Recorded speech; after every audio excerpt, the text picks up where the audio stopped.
honor to welcome and introduce the four great acharyas, monks, who have come from various parts of South and Southeast Asia to enlighten us on the convergence between the Dharma, the Dhamma, those two branches of the Kalpavriksha, of the Ashwata tree of Dharma, which, through their very symbolism, reflect the eternity of eternal renewal coupled with impermanence.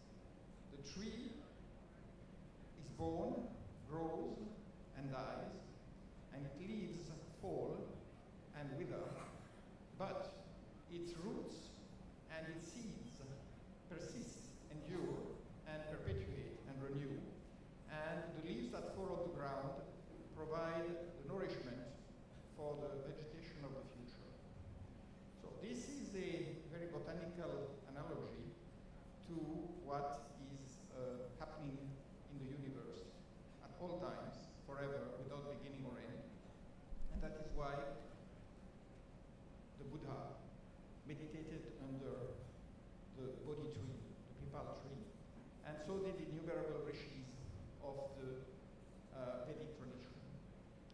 So what we're today considering is how, in our society, which has for a long time been dominated by cultures that did not understand or believe in reincarnation, what the Greeks call metempsychosis, or also perilampsis. And therefore, the concept of life has evolved from what you might call the Semitic view of one life followed by either hell or paradise, to the modern concept, which is nourished by the science at the level that it is at now, which says that there is really no obvious meaning for life. It comes out of a process of relatively blind evolution, and then it dies, and we don't know what happens, and there's probably nothing behind it, nothing after it.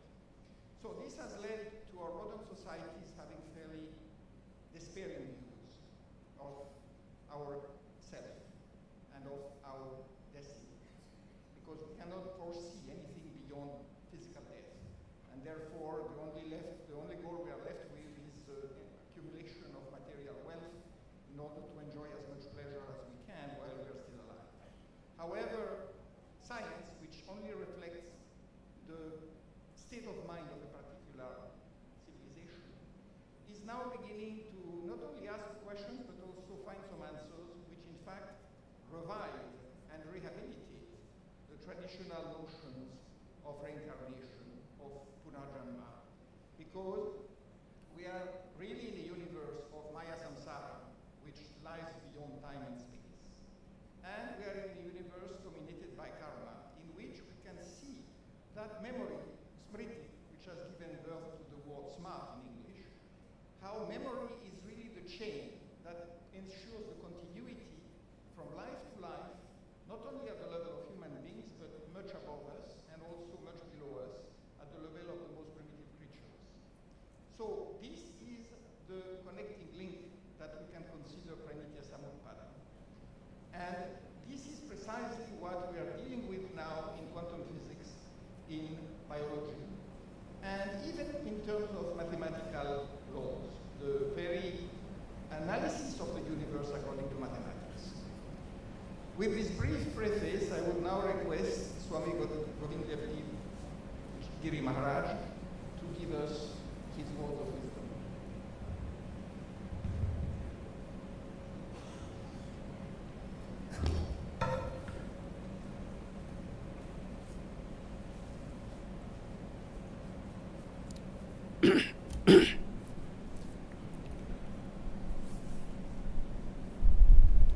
वर्णानाम अर्थसंघानाम रसानां छंदसामपि मंगलानां च कर्तारौ वंदे वाणी विनायकौ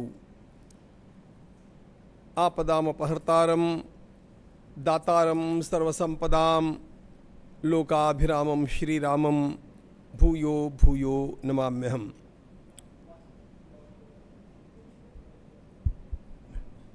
It's really great satisfaction that we people are here to discuss, to share the thoughts regarding karma, avatara, transmigration. These are all common things among the Vedic, the Buddhist and Jain thoughts. Amongst all this, karma is most important. And really speaking, karma includes almost everything of dharma. Because what is karma? Any action done by the body, by speech, and even by our mind, that is called karma. Kaika, vachika, manasika. Trividha karma we say. And this Trividha karma includes, according to Vedic philosophy,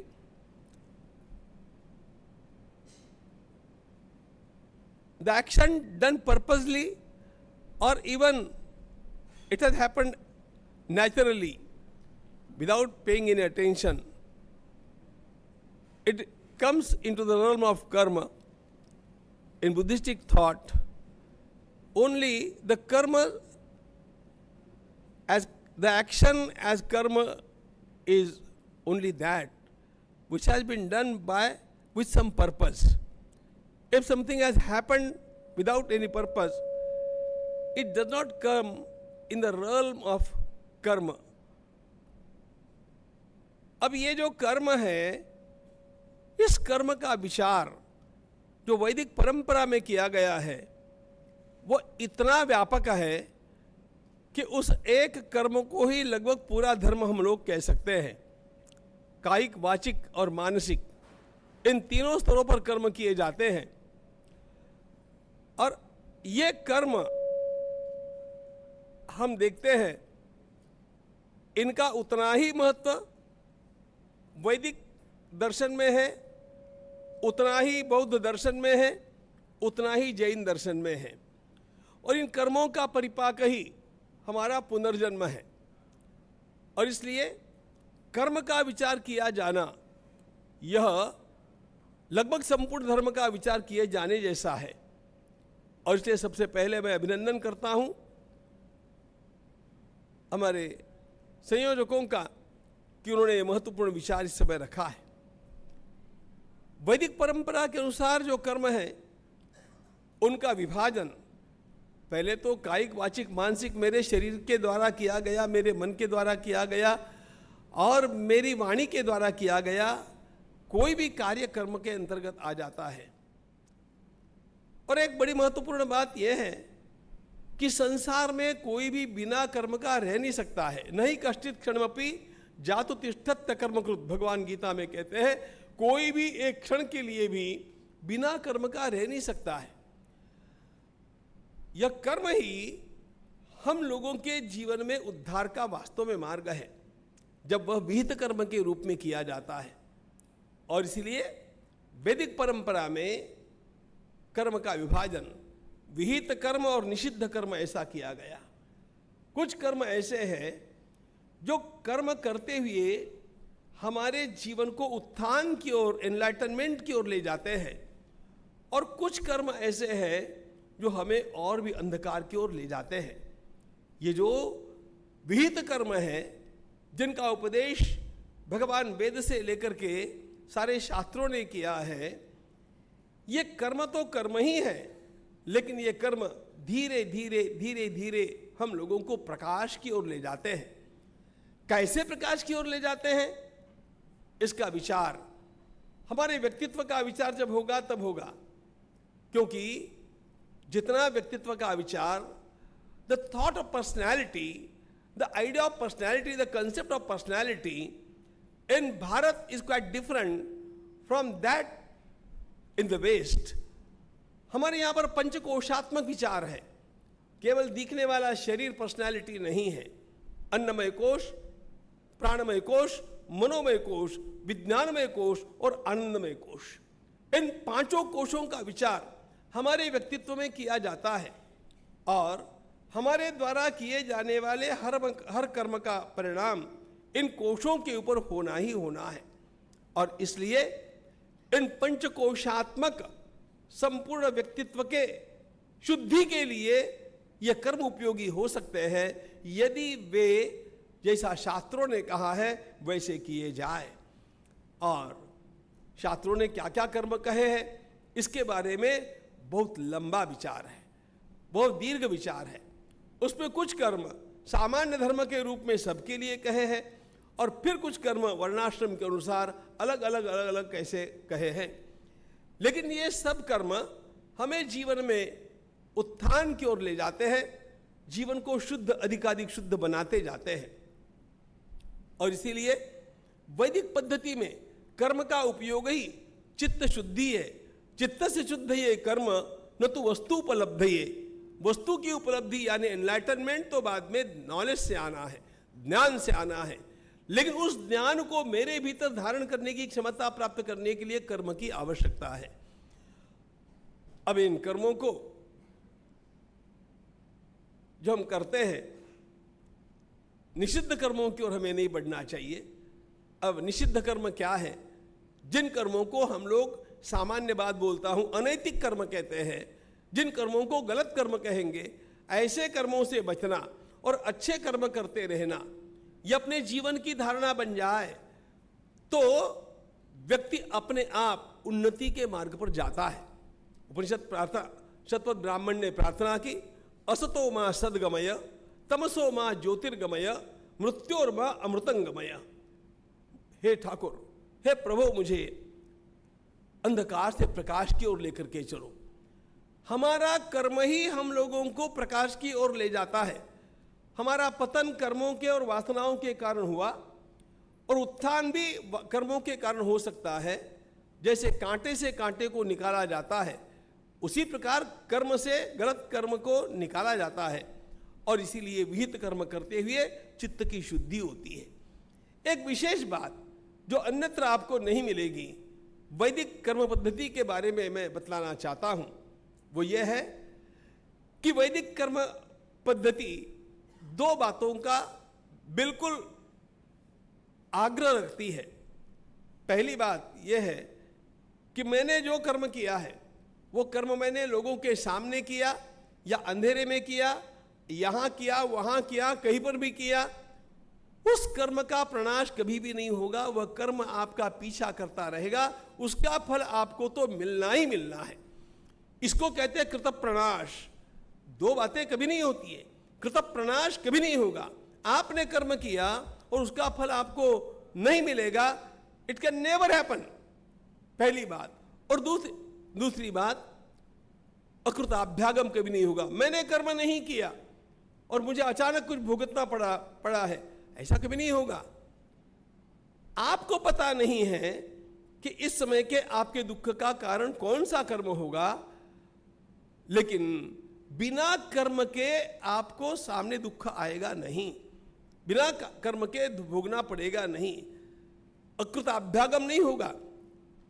अब interesting बात है, समय उतना नहीं है, लेकिन इन बातों को ब्रेनस्टॉर्मिंग के रूप में हम लोगों के अंतःकरण में रखने के लिए महाभारत में एक प्रसंग आता है।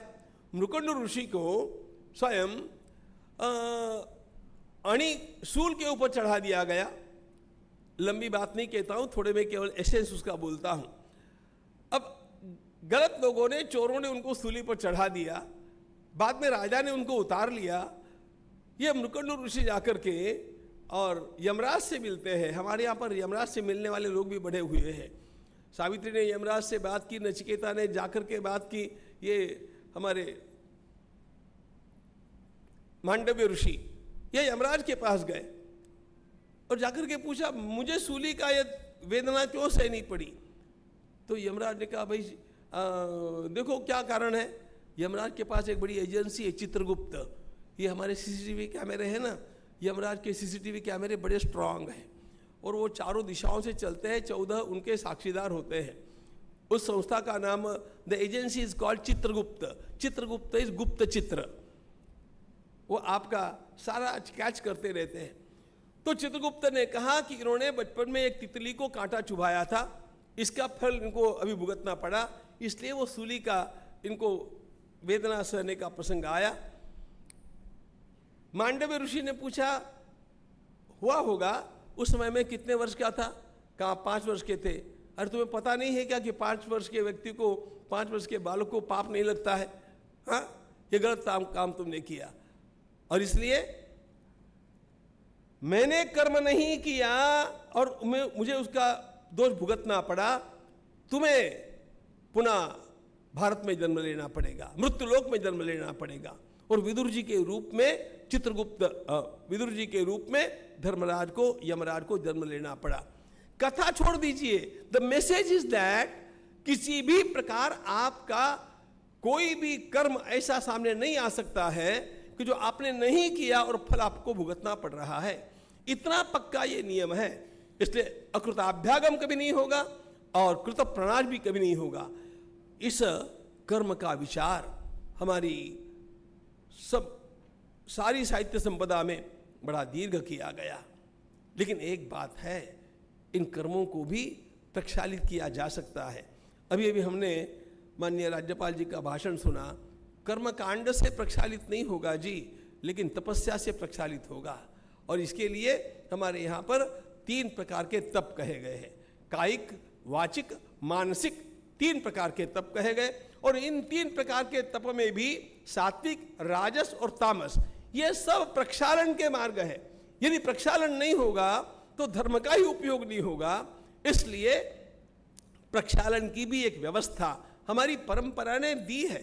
और भगवान स्वयं गीता में कहते हैं कि यदि वह पाप त्याग पूर्वक, दुष्कर्म त्याग पूर्वक इस प्रकार के तपाचरण और भक्ति का मार्ग लेता है, उसके सारे कर्म नष्ट भी हो सकते हैं। अपिचेत सुदुराचारो भजते माम अनन्य भाग साधुरेव समन्तव्यः सम्यक व्यवसितो ईसा क्षिप्रम भवति धर्मात्मा शाश्वत शांति निगच्छति कौन्तेय प्रतिजानीहि न मे भक्त प्रणश्यति। ये सारी बातें जीवन की शुद्धि के लिए है। इस प्रकार की जीवन की शुद्धि का मार्ग अपना करके हमारे किसी भी संप्रदाय से, किसी भी पंथ से व्यक्ति यदि भक्ति करता हुआ आगे बढ़ेगा, इसी मानव जीवन में वह मुक्त हो सकता है। हम मरने के पश्चात की मुक्ति का ज्यादा विचार नहीं करते हैं, यह लोक में मुक्ति का दर्शन होना चाहिए। यह जीवन मुक्ति ही सच्ची मुक्ति है, मूल बात ऐसी। इस प्रकार के जो मुक्त होते गए महात्मा हैं, उनको तीर्थंकरों के पद मिलते हैं, अरहत के पद मिलते हैं, ऐसा भी माना गया, ऐसा जैन मत में कहा गया। लेकिन एक बात ध्यान रखना, यद्यपि जैन मत ईश्वर को नहीं मानता है, फिर भी अरहत की श्रेणियों में ऐसे अरहतों को मानता है जो नित्य मुक्त है, नित्य शुद्ध है। जो नित्य मुक्त है, नित्य शुद्ध है, अरे वो ईश्वर तुल्य ही हो गया। तो इसलिए हमारी सारी परंपरा कुल मिलाकर के एक परंपरा है, इसको ध्यान रखना। भगवान बुद्ध का जो शून्य है वही वेदांत का ब्रह्म है। और अवतार की कल्पना जब हमारे परंपरा में की गई, वो तो बड़ी अद्भुत कल्पना है, अत्यंत अद्भुत कल्पना है। परमात्मा स्वयं भूतल पर आते हैं और धर्म की संस्थापना करते हैं। धर्म की संस्थापना का अर्थ है reconstruction, reestablishment of all moral values. जब सारी मॉरल वैल्यूज समाप्त हो जाती है और ऐसे लोगों को सत्ता मिलती है, तो उनको ठीक ठाक करने के लिए भगवान आते। What is that? भगवान आते मतलब क्या है? अब उसमें वैकुंठ से भगवान का आना, फिर उनका पूर्णावतार, फिर उनका अंशावतार, फिर उनका आवेशावतार, ये अवतारों की अनेक कल्पनाएं तो हैं।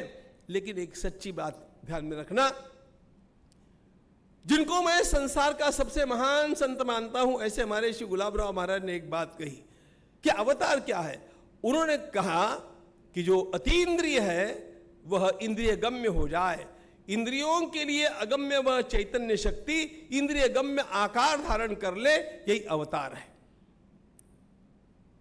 The cosmic energy which is unseen that comes into the realm of a form, that is अवतार। वो वहीं पर एकत्रित हो जाती है, जैसे पानी के भीतर अत्यंत ठंड होने के कारण बर्फ जम जाता है, फिर बर्फ पिघल जाता है। उसी प्रकार कॉस्मिक चेतना, वो परमात्मा स्वयं किसी विशेष कारण से, और वो कारण क्या होता है? It's law of universal necessity. जब असंख्य लोगों के ऊपर अत्याचार होता है और लोगों के अंतःकरण में यह भाव जागृत होता है, somebody must come, some savior must come, उस समय उस चेतना शक्ति के स्पंदों के कारण वो एकत्रित हो जाता है। ध्यान रखना, अवतार को हरदम जन्म नहीं लेना पड़ता। नृसिंह भगवान कहां जन्म लेकर के आए थे? एक खंबे में एकदम प्रकट हो गए। यही अवतार की कल्पना, मुख्य कल्पना है। और इसलिए जन्म तो लौकिक लीला है, लेकिन उस अत्यंत श्रेष्ठ सच्चिदानंद शक्ति का घनीभवन, उनका एकत्रीकरण और उसका रूप धारण, यही अवतार की मुख्य कल्पना है। इसलिए इस प्रकार के अवतार कभी भी धर्म की रक्षा के लिए, धर्म की रक्षा इसका अर्थ ही है पुनः नीति नियमों की संस्थापना करना, क्योंकि धर्म का मूल अर्थ है बैलेंस। धर्म क्या है? सृष्टि, व्यष्टि, समष्टि, सृष्टि और परमेष्टि, व्यक्ति, समाज, प्रकृति और परमात्मा, इनके भीतर के संतुलन का नाम धर्म है। इनका संतुलन जब जब बिगाड़ दिया जाएगा और वह अतिरेक हो जाएगा, तब अपने आप ही वह universal energy which is conscious, वो जड़ नहीं है। विज्ञान एनर्जी को जड़ मानता आया है, वेदांत एनर्जी को चैतन्य मानता आया है। और यह एनर्जी अपने आप घनीभवन होकर के, एकत्रित होकर के और अपना कार्य करके पुनः विलीन हो जाती है। यह अवतार की मुख्य कल्पना ध्यान में रखनी चाहिए। और एक बात और मित्रों, हमारे जो सूत्र दिए गए हैं चिंतन के, उसमें कहा गया है कि कर्म का किस प्रकार, पुनर्जन्म का किस प्रकार साइंटिफिक एक्सप्लेनेशन हो सकता है। मैं एक सादा प्रश्न पूछता हूं, वैज्ञानिकों के लिए पूछता हूं। किसी की मृत्यु हो गई, उसके शरीर का दहन कर दिया गया या दफन कर दिया गया, उसके शरीर में जो पृथ्वी, जल, तेज, आकाश और वायु 5 तत्व है, 5 तत्वों में लीन हो गए, लेकिन भीतर की चेतना कहां गई? जड़ शरीर जड़ तत्वों में विलीन हो गया, चेतना कहां गई? आप कभी नहीं कह सकते हैं कि चेतना नष्ट हो गई, क्योंकि there is law of conservation of energy. चेतना नष्ट नहीं होती है, शक्ति कभी नष्ट नहीं होती, शक्ति केवल अनेक रूप धारण करती है, यह विज्ञान का नियम है। और इसीलिए हमारी परंपरा ने यह कहा, वह चेतना जिस समय वो प्राण शरीर से बाहर जा रहे हैं, जिस वस्तु का चिंतन करेगी, उसी प्रकार का फॉर्म धारण करती है। यम यम वापि स्मरन् भावम त्यजत्यन्ते कलेवरम तंतमेवैति कौन्तेय सदा तद्भाव भाविता अंते मतिस्सा गति। अंत काल में जिस प्रकार का चिंतन होगा, चेतना के उस अत्यंत डेलिकेट अवस्था में उसके ऊपर वही फॉर्म, यदि आप, हमारे पुराणों में कथा आती है, राजा भरत ने हिरण का चिंतन किया, वो हिरण हो गया। जो जैसा चिंतन करेगा उसका अगला जन्म उसी प्रकार का होना उस समय फिक्स हो जाएगा। यद्यपि वो जन्म बाद में होगा, लेकिन कौन सा जन्म होना है उस समय फिक्स हो जाएगा। वास्तविकता यह है, हमारे कर्म सिद्धांत, हमारा अवतार का सिद्धांत और विशुद्ध परमार्थ के अंतर्गत आने वाले सारे के सारे वैदिक सिद्धांत, जिनके अंतर्गत बौद्ध सिद्धांत, जैन सिद्धांत भी आ जाते हैं, ये सब के सब विज्ञान के ऊपर आधारित है। और मेरा पक्का विश्वास है, जितना जितना विज्ञान प्रगति करेगा, अरे एक समय था जिस समय, आज तो हिडेनबर्ग और सब लोग बोलते हैं कि हम जब बोलते हैं तो हमें लगता है कि हम वेदांत ही बोल रहे हैं। जितना जितना विज्ञान प्रगति करेगा उतना उतना योग और वेदांत अधिकाधिक सुदृढ़ होता जाएगा। विज्ञान ने अनेक संप्रदायों की जड़ें हिला दी, लेकिन योग और वेदांत ये वैदिकों में है, ये बौद्धों में है, ये जैनों में है, ये समस्त भारतीय उपासना संप्रदायों में है। इसलिए जितना जितना विज्ञान आगे बढ़ेगा, भारत की उपासना पद्धति, भारत का धर्म और धम्म, इन सब का गौरव बढ़ता जाएगा। और एक दिन ऐसा आएगा, संपूर्ण विश्व भारत को ही अपने गुरु स्थान में देखेगा। वो दिन लाने के लिए हम लोगों को इसी प्रकार मिलते जुलते रहना आवश्यक है। धन्यवाद।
I would like now to introduce Most Venerable from Thailand and request him to give his message.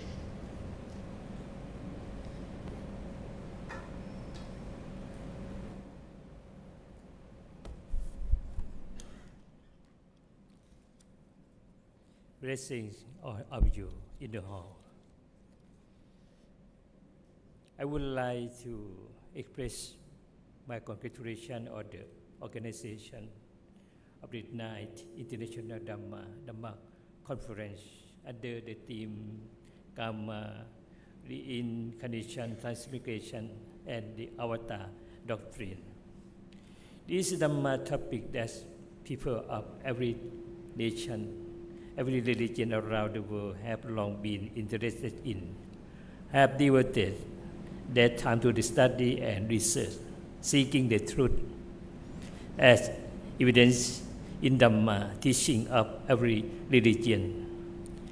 As for our Buddhism, Lord Buddha proclaims this truth as the Arya Satya Dhamma, or truth of Dhamma, and profoundly sums up the Arya Satya Dhamma, or the dominant truth, in the law of Dhamma, or natural law.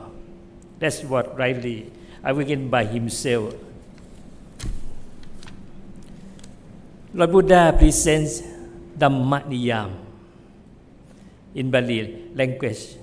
Ubadawa Pikave Tathagatanang Anubadawa Tathagatanang Didoti Tawasa Thatu Tammati Tatamaniyamata Sape Sankara Anicati Sape Sankara Dukkati Sape Tamanatati Tang Tathagato Abisapuchi Abisameti Abisampichito Abisametawa Chikadideseti Panyapiti Patapiti Vivarati Vipajati Utanikaroti Sape Sankara Anicati Sape Sankara Dukkati Sape Tamanatati. On screen, translate to English.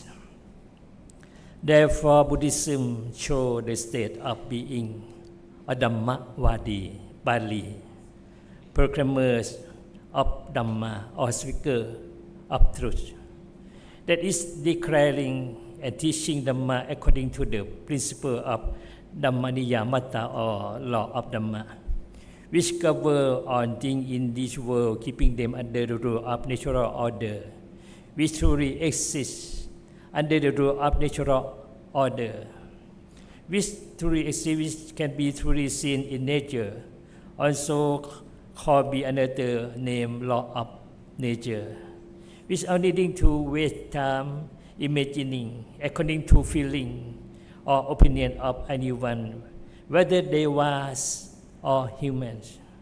Most important is the showing up the connection between living being with consciousness and the reality that exists in nature, which is called truth of Dhamma. This is the ultimate truth that displays the state of Dhamma, Niyama, or law of Dhamma, or law of nature, which does not change with time, being timeless.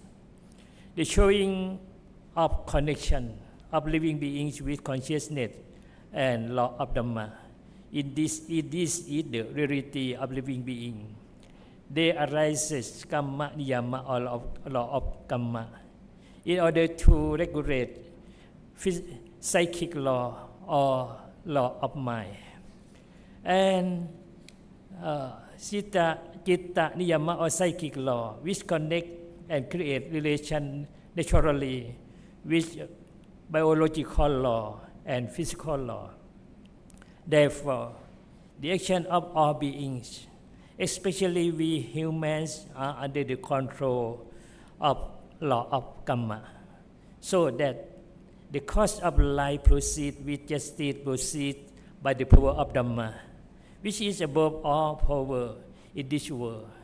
By this law of karma, work to control law of mind, that things and accumulate is under the law of karma, which is called karma at the level of thought, mano karma, Pali, or mental action. Mano karma or mental action therefore lead to accomplishment in verbal action and bodily action, and accomplishment in all merit and demerit, or merit and evil, or happiness and self-suffering, has mano karma or mental action as chief, as the Buddha speak or the Buddha say of the importance of mano in Bali language. Mano buphang kama thamma manusetha mano maya manasa je pasandena pasvakaroti va tatonang sukamang veti chayava anupayini. Translate: all Dhamma or all phenomena have my as detail, have my achieve, are accomplished by mind. If a person has a pure mind, whether speak or action, happiness surely follow him, just as a shadow follow the body. Buddhism therefore has the principle of study in the light of mind training, or citta sikha, Bali, which emphasize development of the mind through sila, morality, samadhi, concentration, and panna, or wisdom, which is called Traisika Bali, or threefold training, with the understanding that the nature of mind is not self or anatta, without an eternal, without permanent self. Summarized in the meaning of Dhamma are anatta, or not self. The law of anatta, or not self, is therefore a law of nature, which is expressed in Dhamma Niyama, or law of Dhamma. Summarized as all Dhamma surely have no permanent self, empty of selfhood. Say in Bali, Sabbe Dhamma Anatta, translate: all Dhamma are not self. As the Buddha demonstrated by classification like the cooperation of five aspects of nature, collectively called the five aggregate: rupa, feeling, perception, formation, and consciousness. Its summary have reduced to two parts, body and mind. And he showed that all Dhamma are anatta, or not self. That is, they are not under the control of anyone. Second, everything must be given back to nature. Ownership cannot be claimed.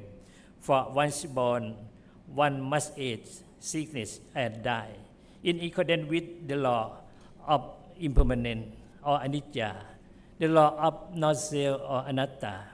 Thus, it is shown the reality of every life in this world, that all are under the law of nature, which display the three characteristics: impermanent, anicca, suffering, dukkha, or anatta, or not self. Only those with wisdom or panna, with knowledge or jnana, can see things as they really are in truth. Therefore, in every life it is being driven by the power of ignorance or avijja, leading to the final and which suffering or dukkha. It is appear in the life circle in the form of the three vatta or threefold round, defilement to kamma to result, Bali kilesa to kamma to vipaka. This shows the truth that when the mind is still filled with defilement, it therefore produces action and will give result according to the action, which called vipaka Bali, or fruit or result, translate to English, to return back to the owner, the one who acts. This shows the truth of the life circle. This is only birth and death. Birth is suffering, death is suffering. In the life path of a being, there is only suffering. He shows the detail. The Buddha showed the cycle of arising and the cycle of ceasing of life. In order that one may see the arising and ceasing, which proceeds according to the law of truth in nature, covered by Dhamma Dhyama or law of Dhamma. It is to show the reality of every life that there is arising, there is ceasing as natural. When the condition which is defilement exceeds, then birth exceeds. When the condition which is defilement is end, then birth ceases. Summarized according to the principle of paticca samuppada, or dependent origination, is the most important of Buddhism, which the Buddha rightly realized by himself, but in Pali wording. Imasaming sati idang hoti, imasubada idang upachati. When this exists, that come to be. When the arising of this, that arises. Imasaming sati idang nahoti, imasa nirotha idang niruchati. When this does not exist, that does not come to be. When the cessation of this, that ceases, he show the detail of the cycle of life, moving in arising and ceasing according to cause and condition, Bali hetu pacayo, clearly show as reality, which proceeds according to the chain law, called the law of by Bali paticca samuppada, or dependent origination. Dhammas depending on one another, forming name and form, or namarupa, or life. Arising, continuing, flowing on as a stream, at the route of life.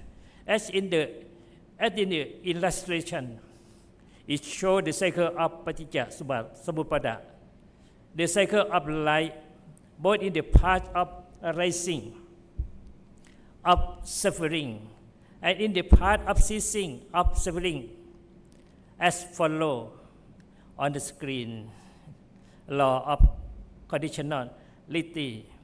When one understands Dhamma Dhyama, or law of Dhamma, law of Kamma, law of mind, and understand the law of conditionality, or idapayata, paticca samuppada, then this leads to understanding of life, which condenses into the truth, dukkha, or suffering, and the correct knowledge of suffering leads to realization of the Four Noble Truths, Bali Ariya Satya Dhamma, the noble truth of suffering, the noble truth of origin, the noble truth of cessation, the noble truth of the path to be the cessation of suffering.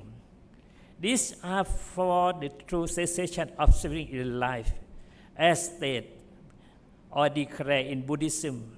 This is attainment of Nibbana, where there is no rising and ceasing anymore. Knowledge and understanding according to reality, with right wisdom, in line with the Four Noble Truths, arise by developing the mind to attain vipassana jhana or insight knowledge. Through practice according to the four foundations of mindfulness or satipatthana, this is called proceeding on the middle way by the Majjhima Patipada to abandon attachment of greed and hatred in the world, which truly extinguish suffering in the present. It cut off the circle of rising and ceasing, entering Nibbana, meaning not needing to wander in birth and death anymore. This is because of development of the mind purified, free from defilement, abandoning clinging to the fire. Aggregate, do the fire aggregate, the grasping of this light is mine. This is mine. This is myself. Therefore, Buddhism does not prophesy that there is a next life or there is no next life in one way or the other. Instead, Buddhism proclaims or shows according to reality in natural truth that if cause and condition still exist, then birth still exists, the next life still exists, that is, the mind still filled with defilement or kilesa. If cause and condition ceases, then birth ceases, the next life ceases, or the mind is purified, free from defilement. It is like a lamp whose wick is finished, or whose oil is finished. It surely cannot be lit to give light anymore. Or like a plant seed that is with dry sap finished. Even if planted in fertile soil, it cannot sprout into a new plant again. As the Buddha saying, Kamma ketang, Vijanang pichang,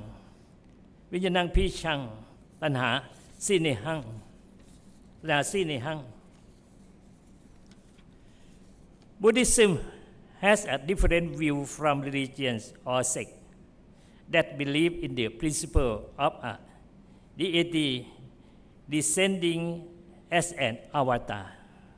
In true Buddhism, according to original teaching of the Buddha or original Dhamma Vinaya,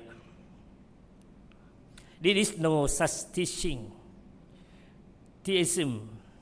Buddhism laid down principle, ideal, and practice clearly.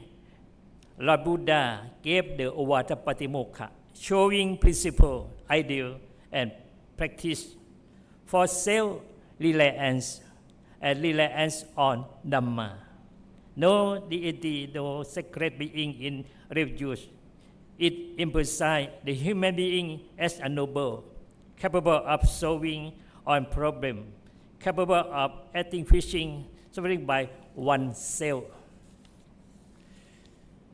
With confidence that every problem in one life must be solved by oneself, must be extinguished by oneself, through developing wisdom together with right effort, walking on the path leading to the cessation of suffering, which has 8 factors, which is as follows: Samma Ditti, Samma Sankappo, Samma Titti, Samma Sankappo, Samma Vaca, Samma Kammanto, Samma Achivo, Samma Vayamo, Samma Sati, Samma Samadhi, right view, right thought, right speed, right action, right livelihood, right effort, right mindfulness, and right consciousness.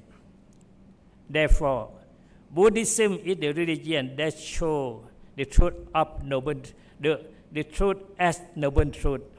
It can be verified by oneself through developing oneself fully in virtue. leading to the true cessation of suffering, as explained.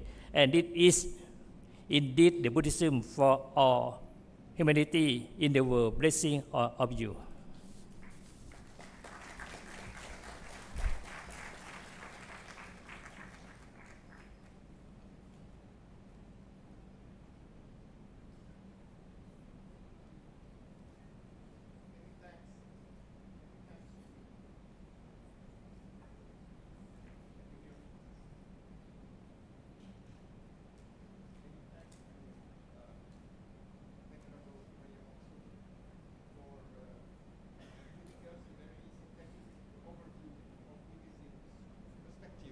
On life and death, and showing us how, in fact, a Dhamma is a law, because everything that exists, every phenomenon that we call being or thing, is in fact a law in action. It obeys a law, and that's why it exists.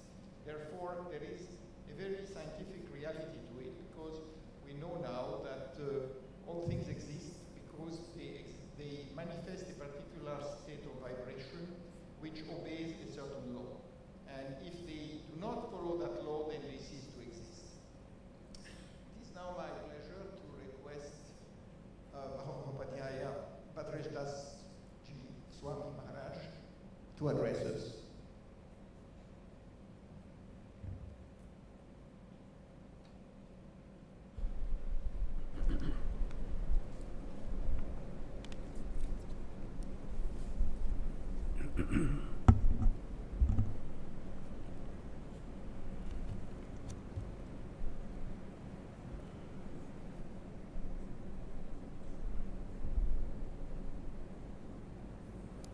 ॐ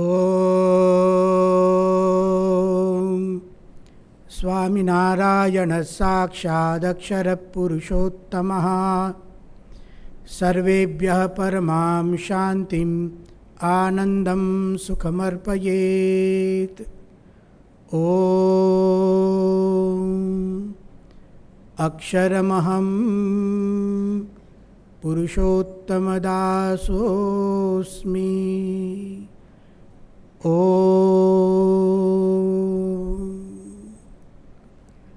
सर्वेभ्यो नमो नमः। मंचस्थाः पूज्याः स्वामिनः एवं च श्रोतारः सर्वेभ्यो नमो नमः। अद्य अतीव आनन्दस्य विषयः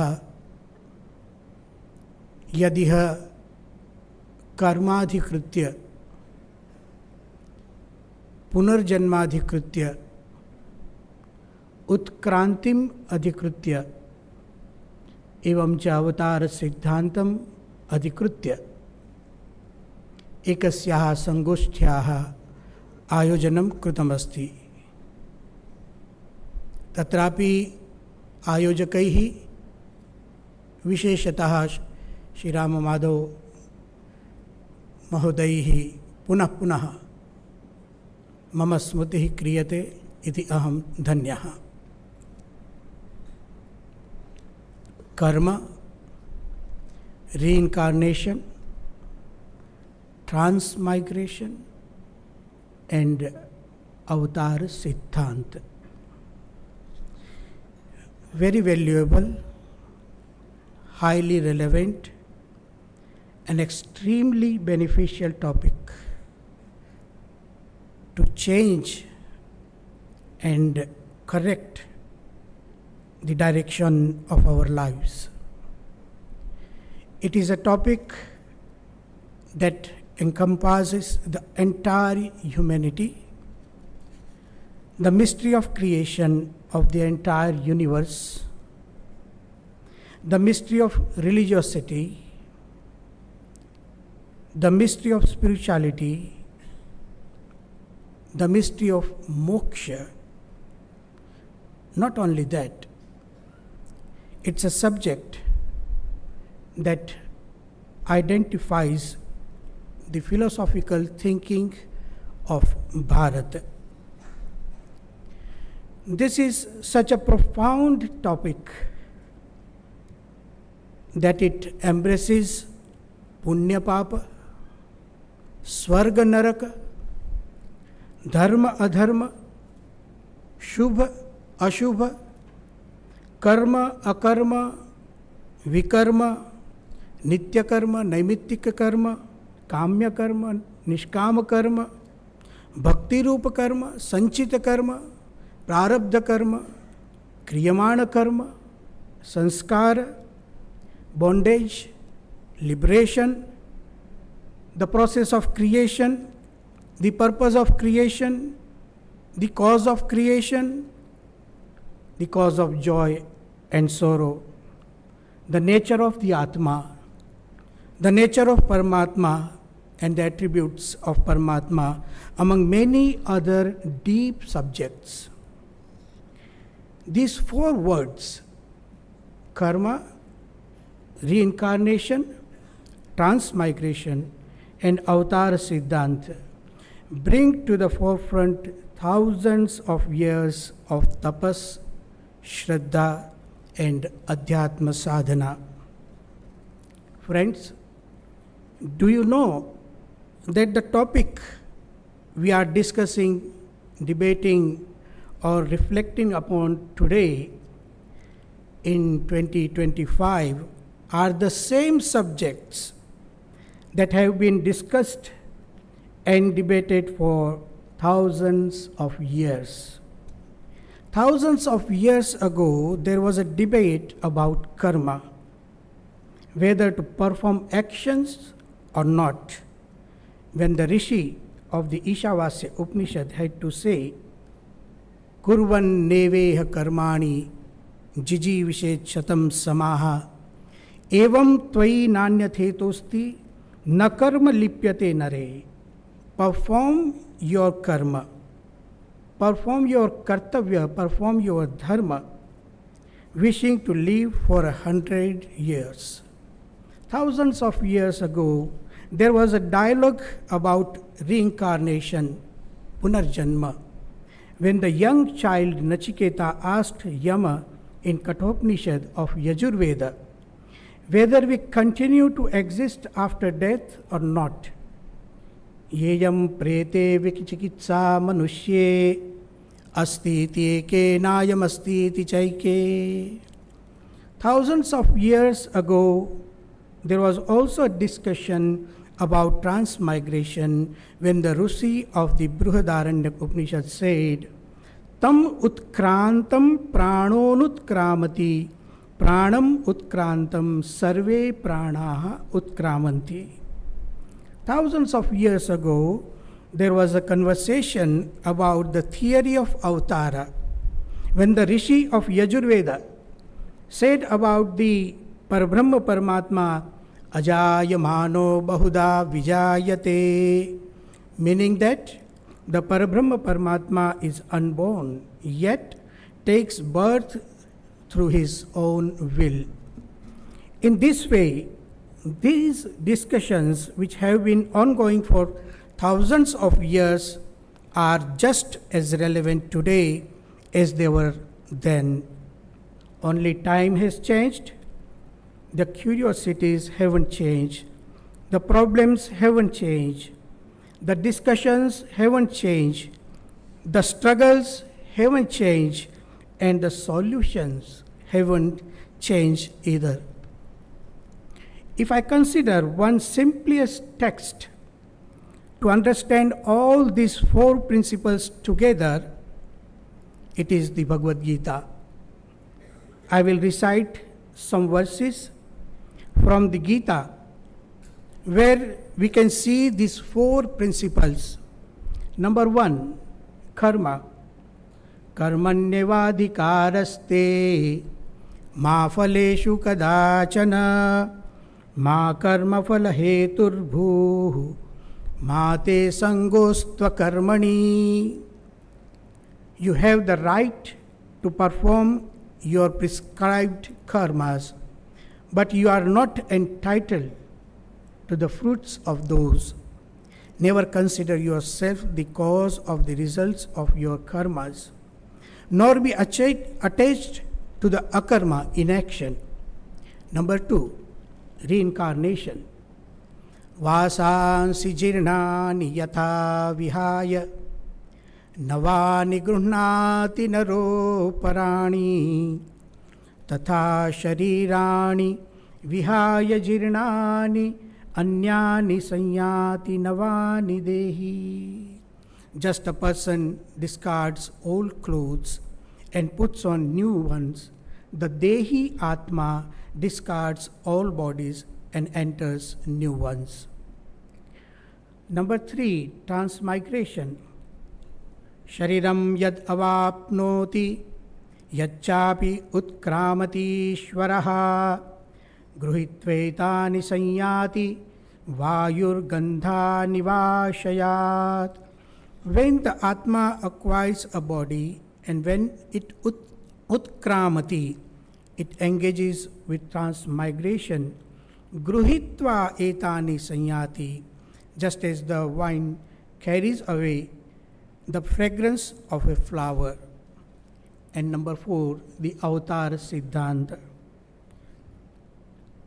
Yada yada hi dharmasya glanir-bhavati bharata abhyutthanam adharmasya tadatmanam sujamyaham paritranaya sadhunam vinashaya cha dushkritam dharma sansthapanarthaya sambhavami yuge yuge.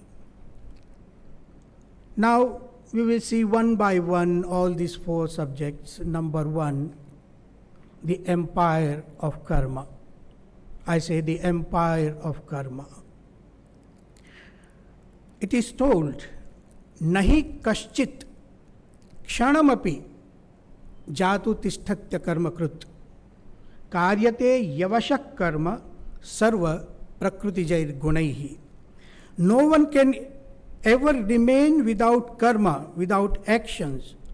Even for a moment, everyone is compelled to act, to do karma by the qualities inherent in Prakriti. This profound insight introduces us to the vast realm of karma.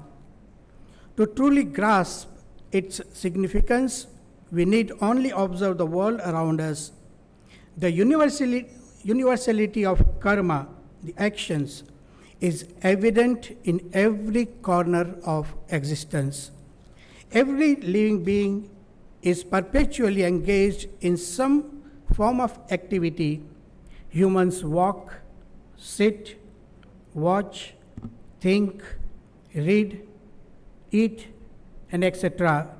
The cycle of life itself is a testament to this unending flow of karma.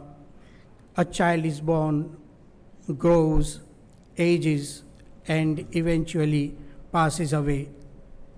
This ceaseless motion of karma is not confined to humans alone. It extends to animals and birds, who are also constantly in motion.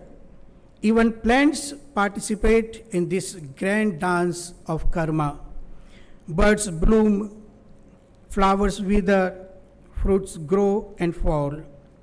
This karma siddhant pervades the entire cosmos. Stars are born and die, galaxies form and dissolve, the sun emits energy, and the earth rotates. In the oceans, tides rise and fall without pause, and seasons transition in an endless cycle. Everywhere we look, we witness the processes of creation, sustenance, and dissolutions, utpatti, sthiti, and pralaya. Life, in essence, is like a vast ocean of karmas. By stating that one is forced to perform karma, it highlights the influence of karma upon us. Reincarnation. In the Sanatana Dharma, there is no confusion about the concept of reincarnation. From the Vedic period itself, the principles of past lives and rebirth have been accepted as absolute truth by Vedic philosophy. Bharatiya scriptures are replete with stories that affirm these principles, offering profound insights into the journey of the Atma across lifetimes. One such example is the story of Jada Bharata from the Srimad Bhagavata Mahapurana. King Bharata, a devoted ruler, renounced his throne to meditate in the forest. One day, he rescued a fawn, but his compassion turned into attachment. His mind, once fixed on Paramatma, became consumed by thoughts of the deer. At death, this attachment led him to be reborn as a deer. Yet, his past merits allowed him to remember his previous life. Living in solitude, he avoided attachments and died detached. By divine grace, he was reborn as Jada Bharata, a rishi free from all worldly ties. He wandered, appearing mad, but his heart was always absorbed in Paramatma. Two references from this narrative are very important regarding the topic of reincarnation. Tasmin kale tu sanjate mruga yuthapatir mrugaha sopitam jivantam tyaktva punarjanma nijam yayo. Punarjanma nijam yayo. Evam sa vipraha sumahanatma जड़ात्म जन्मा जड़ भर्तृकः सह निरीह आस्ते निरपेक्ष आत्मनि स्वयं प्रसन्नः परमे व्यवस्थितः. Bhagavan Swaminarayan described this Akhyan as a chamatkari Akhyan, the miraculous story.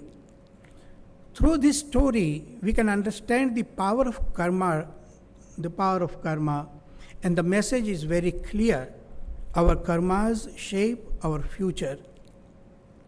Transmigration. In Hinduism, the concept of transmigration is central to understanding the journey of the Atma. The Atma is believed to be eternal and undergoes a cycle of birth, death, and rebirth until it achieves moksha. The process of transmigration has been depicted in Vedic scriptures. It is true that the Atma revolves in the cycle of birth and death, but the process of leaving one body and entering another body has been explained in great detail in Vedanta philosophy. To understand this subject in detail, we need to carefully examine the sutras of the first section of the third chapter of Brahma Sutras. For example, in Brahma Sutras, the principle of transmigration is established through a dialectical method of Purva Paksha and Uttar Paksha, question and answers. The first section of the third chapter of Brahma Sutras, the Sutrakara raises a question. When the Atma moves from one body to another, does it go along with the subtle elements or without them? Then, while explaining the types of transmigration, this question is answered. On this subject, the Brahma Sutra Swaminarayan Bhashya explains like this: Evamatra Vishayaha Kimayamatma Sharirat Sharirantaram Vrajan Sharirambhaka Bhuta Sukshmaihi Sanslishta Eva Vrajati Ahosvita Aslishta Eveti Kim Yuktam Aslishto Vrajatiti Kutaha Swagantavya Pradeshe Sarvatra Sharirarambhaka Bhuta Sukshma Praptehe Sushakatvaditi Tatra Vidhiyate Tadantaretyadi. And then he writes a sutra, Tadantara Pratipatto Ramuhati Samparishvaktaha Prashna Nirupanabhyam iti. Avatar Siddhanta. The Avatar Siddhanta is a unique and profound aspect of Vedic Sanatana Dharma. It teaches us that while Paramatma is omnipresent, existing in every particle of the universe, he is also Parama Dayalu, that out of his boundless love and grace, Paramatma Avatarati incarnates on earth to uphold Dharma, to destroy Adharma, to bestow his supreme and divine Ananda, and to liberate us from the bondage of karma and grant us ultimate Kalyana. According to this principle, Paramatma has incarnated in various forms at different times, such as Bhagwan Sri Rama, Bhagwan Sri Krishna, Bhagwan Sri Swaminarayana, and others. Though Bhagwan is one, he takes on multiple forms to establish and nurture Bhagavad Dharma. When we explore the principle of karma, reincarnation, transmigration, and avatara, it's important to remember that in Sanatana Dharma, Paramatma is seen as the Sarvakarta, all-doer, Sarva Niyamaka, the ultimate controller, and Sarva Karma Phala Pradata, the giver of all results. Paramatma is the source of creation, the sustainer of the universe, and the force behind its dissolution. It is Paramatma who grants every being the power of will, Ichha Shakti, the power of knowledge, Jnana Shakti, the power of action, Kriya Shakti. At the same time, Paramatma gives each Atma the freedom to act according to its own will, shaping its destiny through its choices. This profound truth is beautifully explained in Kenopanishad, which begins with a profound question, Keneshitam patati preshitam manaha, Kena pranaha pratamaha praiti yuktaha, Keneshitam vachamimam vadanti, Chakshuh shrotram kau devo yunakti. By whom is the mind directed? By whom are actions propelled? By whom is the first breath of life set in motion? Who inspires the words we speak? Who is the divine power behind the functioning of the eyes and ears?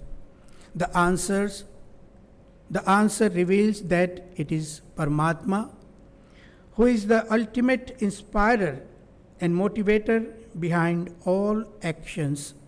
Shrotrasya shrotram, manaso manoyat, vachoha vacham, sau pranasya pranaha, chakshushaha chakshuh, atimuchya dhiraha, pretya asma lokat amruta bhavanti. Here, some doubts may arise when we say that Paramatma is supreme doer and the giver of all results. A question naturally comes to mind: why did Paramatma create a world full of distinctions, high and low, joy and sorrow, good and evil? Is Paramatma biased? If Paramatma created suffering, does that mean Paramatma is cruel? These are genuine questions and they should be answered. In fact, these inquiries were addressed at least 5,000 years ago in the Brahma Sutras, composed by Maharshi Vyasa. In the Brahma Sutras, these questions are clearly presented in the Purva Paksha and then answered. This section of Brahma Sutra is called the Vaishamya Nirgunyadhikaranam. In this section, the questions are answered through two key aphorisms, sutras. Vaishamya Nirgunyena Sapekshatvat Tatha hi darshati Tatha hi darshayati. न कर्मा विभागाद इति चेन्न अनादित्वात् उपपद्यते चाप्युपलभ्यते च. Regarding the avatar Siddhanta, Bhagavan Swaminarayan made a special point. Paramatma not only incarnates on this earth, but also remains manifest here. In other words, the direct presence of Paramatma is the greatest blessing of the avatar Siddhanta. As Bhagavan Swaminarayan says in his Vachanamrutam, Ane आजीवने जारे भरतखंडने विषे मनुष्य देह आवेशे त्यारे भगवान ना अवतार का भगवान ना साधु ए जरूर पृथ्वी पर विचरता होय तेनी जो ए जीवने ओळखाण थाय तो ए जीव भगवाननो भक्त थाय छे. Thus, avatar Siddhant is not just a theological idea, but a living truth that reassures us of Paramatma's eternal presence. My Guru Pramukh Swamiji Maharaj would often say, Bhagwan exists, he incarnates, and he is always manifest. Bhagwan asti, Bhagwan avatarati, Bhagwan sarvada prakatascha tishtati. Bhagavan Swaminarayan explained the Parabrahma Paramatma manifests through his Uttam Bhakta, supreme devotee, the Akshar Brahman, in the form of the Guru. Like this, the Avatar Siddhanta holds such power that if one truly assimilates it into their life, even the anadi cycle of birth and death can be broken forever. The bonds of past karma are destroyed. This is what our scriptures refer to as vidyate hridaya granthihi chidyante sarva samshayaha kshiyante chasya karmani tasmin drushte paravare. Conclusion. In conclusion, the concept of karma, reincarnation, transmigration, and the avatar Siddhanta of Paramatma are deeply interconnected, forming the foundation of a profound spiritual worldview. Karma shapes our future and determines the course of our life, influencing the cycle of reincarnation, where the eternal Atma enters new bodies based on past deeds. This cycle of birth and death, the journey, the transmigration, is not limited to human existence but extends to all form of life, reflecting the Atma's journey through various states of being. However, this cycle is not eternal. It is a path of learning leading the Atma toward moksha. Paramatma incarnates to establish Dharma, to destroy adharma, to inspire mumukshus, seekers of liberation, to remain steadfast in bhakti towards him, to bestow supreme bliss upon his upasakas, and to encourage the performance of kartavya karma, duty-bound actions, and niyata karma, prescribed duties, through unwavering faith in him. Life is a sacred journey where every action matters.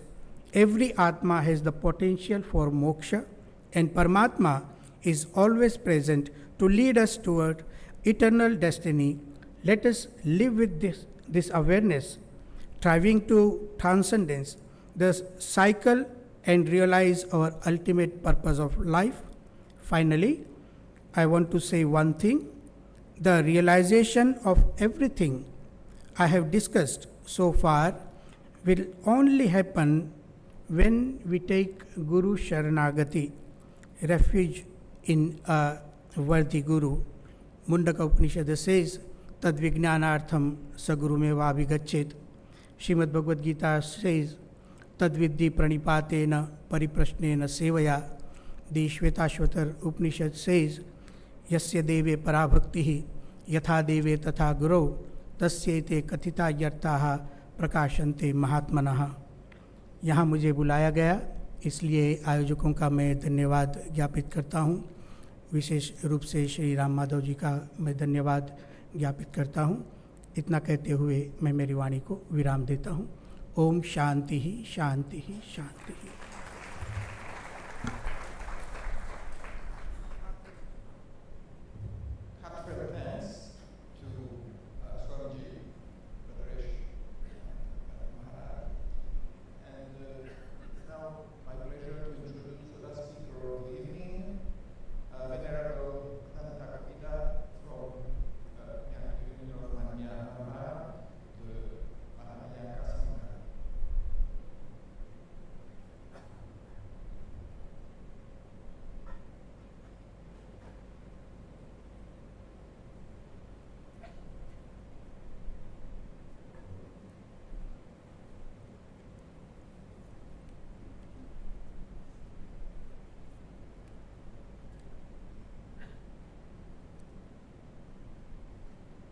Ujay Miao, Bibisaya, Dhamma Compare Night, Major Ado, Iranzu, Amadam Yamanangando, Angando, Danga Mananga Apoe, Tudia Ogata,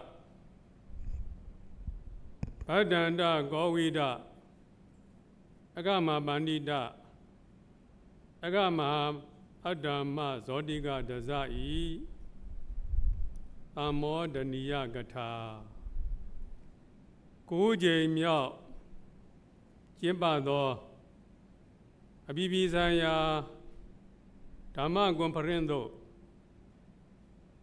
Ayadom Mulaja Gondo Sayaro Dangaro Mia Kozlero Yimia Pinyashimya Alondogo Chama Chanda Bazi Jao Sheuza Sudam Meda Buddha Abadi Kavaloga Jidi Kisase Anyinda Tandi Dukago Mayashi Jabe Loba Mi Doda Mi Moha Mido Pien Lamia Nebadi Atu the Pien Andi Buddha Ayan Logo Hudo Bodai May Mado Mujaya Abalobga Jidi A might die A might mount when night Ishi ne the gado Pibadi Topia Pinya Lin Yao Adinya Alin Yao Dhamma Alin Yao Go Sharpwe Gajabati Yaku Comprendile Dhamma Alin Yao Pinya Alin Yao Sharpwe ye a talk go bu Swinwe boy a piesha boy ben pity who so jembadi. She again Enia Nanga Bihabina Dwen Nai Dhamma Lin Yango Sharpwe Jadu Yadi Yahan Turozimya Amya Abya Shiga Javadi Totema Korama Noebwa Kadia Sap Pido Tidada Hudo Mena Daba Dile Yadi Yahan Yuka Sharpwe Ya Pinya Alin Yao Dhamma Alin Yao Go Timian Twishi Gabi Anyinda Tandi Duka Go Tudavado A Shinlian Piada Nandi Ati သာသနာပြုနိုင်ခဲ့ပါသည်ဗုဒ္ဓရှင်တော်ပထမဆုံးနှုတ်ညွှဲပြောပြခဲ့သည့်ဓမ္မစက္ကဗောဓနာသုတ်တံကိုဗုဒ္ဓဘာသာဝင်အများသိရှိကြပြီးဖြစ်ပါသည်ထို့သောအလင်းကိုရှာဖွေကြရာ၌အတ္တကိလမထနုယောဂလက်ဝဲစွန်းဟုဆိုအပ်သောမိမိကိုယ်ကိုညှင်းဆဲသောအကျင့်ဖြင့်ရှာဖွေမရနိုင်ကြောင်းထိုမှကာမဒုက္ခလိကနုယောဂအလွန်အကျူစိန်ခံသောအကျင့်ဖြင့်ရှာဖွေ၍မရနိုင်ကြောင်းကိုတွေ့မြင်သိရှိသဘောပေါက်ခဲ့ပါသည်သမ္မာဒိဋ္ဌိမှန်ကန်စွာသိမြင်မှု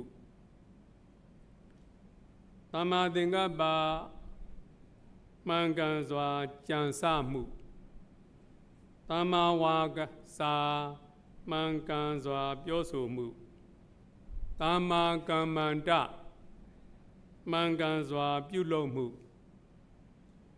သမ္မာအာဇီဝမှန်ကန်စွာအသက်မွေးမှုသမ္မာဝါယာမမှန်ကန်စွာအားထုတ်မှုသမ္မာတတိမှန်ကန်သောတတိ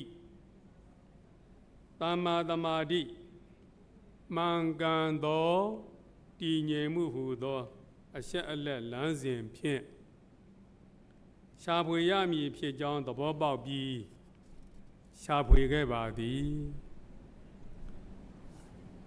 ထို့သောရှာဖွေခဲ့သဖြင့်ထိုဓမ္မစက္ကပောဒနာသုတ်တွင်စက္ခုံဥဒ္ဒပါတိညာဏဥဒ္ဒပါတိပညာဥဒ္ဒပါတိဝိဇ္ဇာဥဒ္ဒပါတိအာလောကောဥဒ္ဒပါတိဟုဉာဏ်ပညာတစ်ခုတည်းဤသိမြင်ပုံအစဉ်စဉ်ကိုပရိယေအမျိုးမျိုးဖြင့်ဟောကြားပြသခဲ့ပါသည်ဤကွန်ပရင်တွင်လည်းသိမြင်ရေးအတွက်ရှာဖွေကြမည်သုတေသနစာတမ်းအမျိုးမျိုးတို့ဖတ်ကြားတင်သွင်းကြမည်ဟုသိရှိရသည်ဖြစ်ရာသိမြင်နိုင်ကြစေကြောင်းကိုလည်းပတ္ထနာပြုအပ်ပါသည်ဗုဒ္ဓရှင်တော်မြတ်မိန့်တော်မူသောဒေသနာတော်များတွင်ပဋိစ္စသမုပ္ပါဒေသနာတော်လည်းတစ်ခုအပါဝင်ဖြစ်ပါသည်ထိုပဋိစ္စသမုပ္ပါကိုဗုဒ္ဓကအဝိဇ္ဇာပစ္စယသင်္ခါရမသိခြင်းကြောင့်ပြုလုပ်သင်္ခါရပစ္စယဝိညာဏပြုလုပ်ခြင်းကြောင့်ဝိညာဉ်ဖြစ်စသည်ဖြင့်ဝိညာဉ်ကြောင့်နာယုတ်ဖြစ်နာယုတ်ကြောင့်စက္ခုသောတာဂာနာစေဝါကာယမနဟုသောအာယရဏတရားများဖြစ်အာယရဏကြောင့်ဖတ်တာထိတွေ့မှုဖြစ်ထိတွေ့မှုကြောင့်ဝေဒနာဖြစ်ဝေဒနာကြောင့်တဏှာတတ်မဲ့မှုဖြစ်တတ်မဲ့မှုကြောင့်ဥပါဒံဆွဲလန်းမှုဖြစ်ဆွဲလန်းမှုကြောင့်ဘဝဖြစ်ဘဝဖြစ်လာပါကဇာတိမွေးဖွားခြင်းဇရာအိုမင်းခြင်းဗျာဒိအနာယောဂတောကပရိဒေဝဒုက္ခဒေါမနတဥပါယတတို့အဆက်ဆက်ဖြစ်ပေါ်ကြောင်းမိန့်ကြားပါသည်အထက်ပါနုလောမပဋိစ္စပဋိသမုပ္ပါဒဒေသနာတွင်ဇာတိဟူသောမွေးဖွားခြင်းသင်္ခါရဟူသောပြုလုပ်ခြင်းကိုဟောဖော်ညွှန်ပြထားသည်ကိုမှတ်သားရပါသည် ပြုလုပ်ခြင်းသည်ကမ္မကမ္မဟုသည်ကံဟုသမုတ်ကြရာကံဟုဆိုရာ၌စေရနာဟံဘိက္ခဝေကမ္မံဝဒာမိဟုသောဗုဒ္ဓဒေသနာတော်အရကံဟုသည်တတ္တဝါတို့ရဲ့မနောတွင်ရှင်စပ်ပါဝင်နေသောစေရနာစေတသိက်ကိုပင်ဆိုလိုပါသည်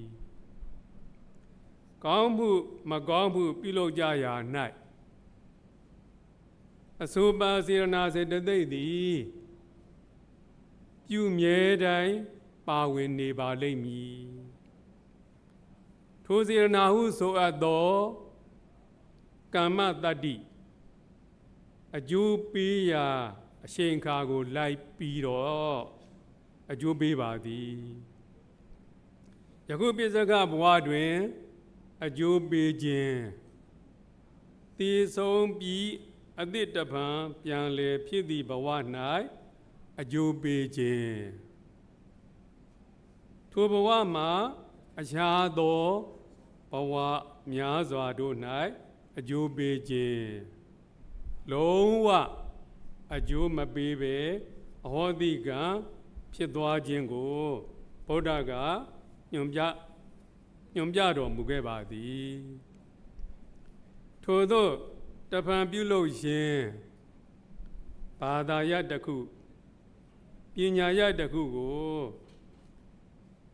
ထို့သောအဖန်ဖန်ပြုလုပ်ခြင်းဘာသာရပ်တစ်ခုပညာရပ်တစ်ခုကိုအဖန်ဖန်စီးပူးခြင်းတို့ကြောင့်ရအပ်သောအစွမ်းတတ္တိပြုနိုင်စွမ်းဖန်တီးနိုင်စွမ်းတို့ကိုပါရမီဟုခေါ်ဆိုကြပါသည်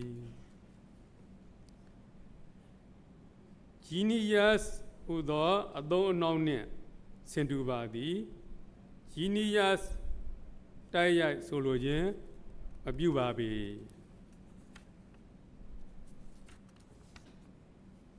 အစဉ်စဉ်ပြုလို့စီးပူးခဲ့သောကောင်းကံစေရနာများ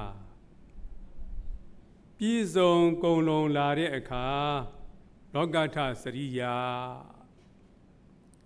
လောကအကျိုးထမ်းဆောင်ရန်အတွက်ဘောဓိတတ္တအဖြစ်ရောက်ရှိပြီးရောက်ရှိရာဘဝတွင်ထမှန်၍လောကကောင်းကျိုးကိုဆောင်ရွက်ကာအဆုံးတွင်ဗုဒ္ဓအဖြစ်ပွင့်ထွန်းပေါ်ပေါက်နိုင်သည်ဟုထေရဝါဒဗုဒ္ဓသာသနာကမိတ်ဆိုပါသည်ဗုဒ္ဓကိုဝင်စားသူအဖြစ်ကိုမူထေရဝါဒသာသနာ၌လက်မခံပါ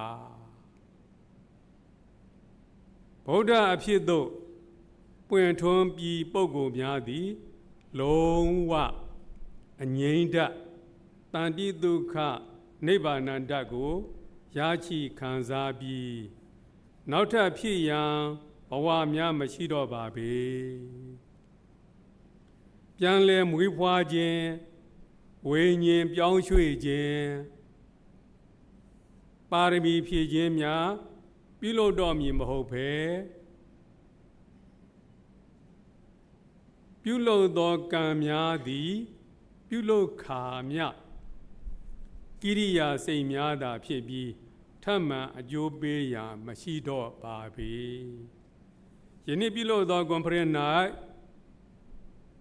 အထက်ပါကံပြန်လည်မွေးဖွားခြင်းဝိညာဉ်ပြောင်းရွှေ့ခြင်းအဝတ္တာရသဘောတရားများကိုရှုထောင့်အမျိုးမျိုးဖြင့်ရှင်းကပ်လေ့လာသုံးသပ်ဆွေးနွေးကြမည်ဟု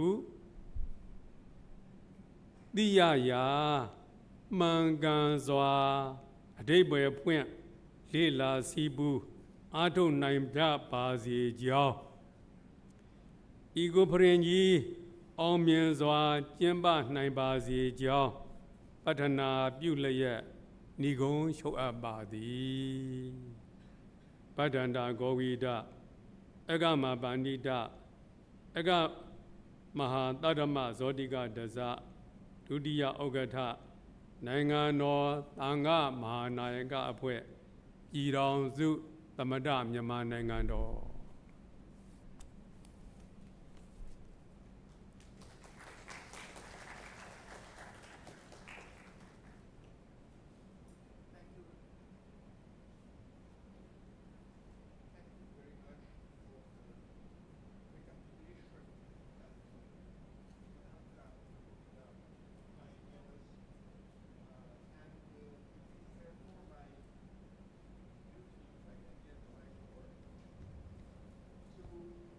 Thank the speakers for these very enlightening discourses, which have reminded us in so many different ways that whether we take what we call the theistic approach or the non-theistic approach, we are still dealing with the same fundamental laws that modern science is discovering, including the most basic ones, such as the law of conservation of energy and the law of entropy, which, if we draw their spiritual implications, take us to the higher principles evoked in the great Dharmic traditions. I was asked by Swami Bhadresh Das Maharaj to announce that he would like to present some books to some of the present dignitaries, and therefore I invite him to do so.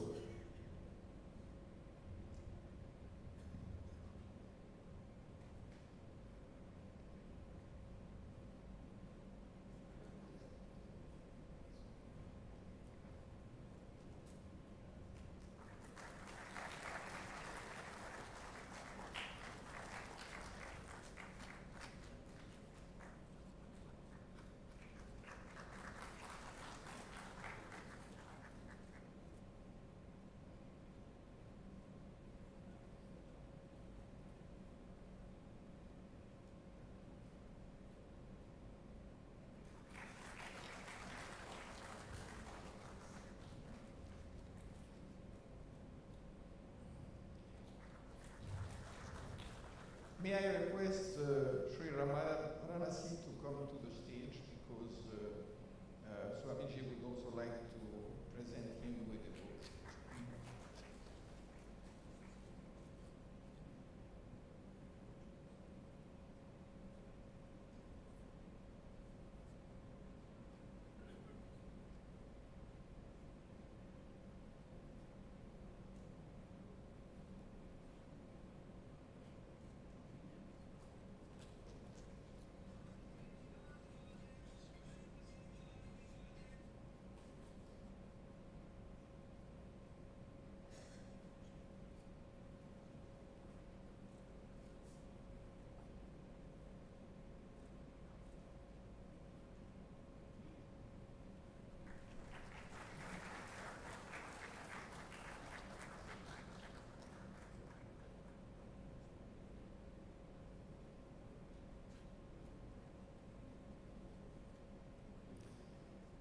Venerable Masters and member of the audience, it is my pleasure to first accept gratefully. Thank you very much, sir.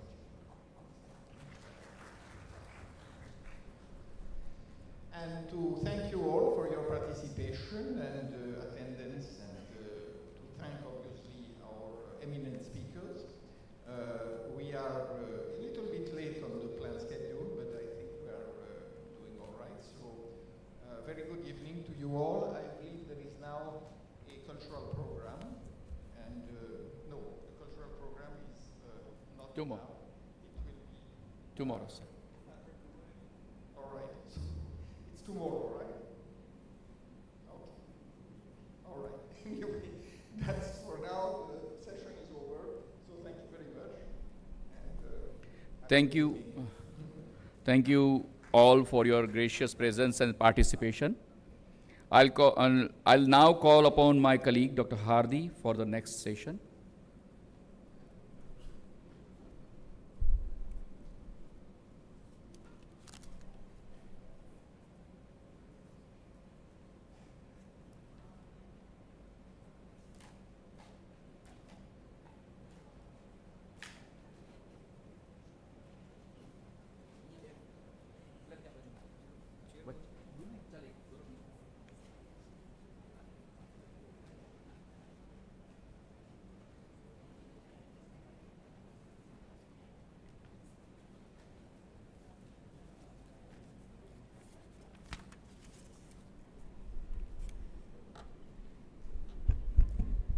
Namaste.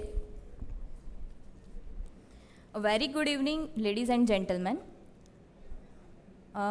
हमारा अगला session start हो रहा है. Please अपनी जगह पर रहे. कृपया अपना स्थान बनाए रखें.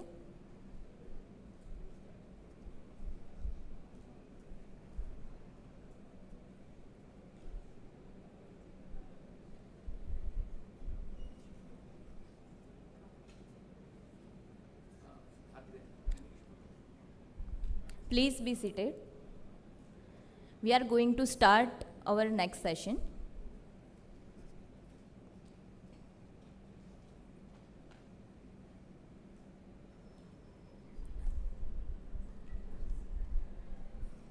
I am Hardi Bhatt, Assistant Professor, School of Commerce and Management at Dr. Babasaheb Ambedkar Open University, and it is my privilege to welcome you all to the second S.R. Bhatt Memorial Lecture at 9th International Dhamma Conference 2025.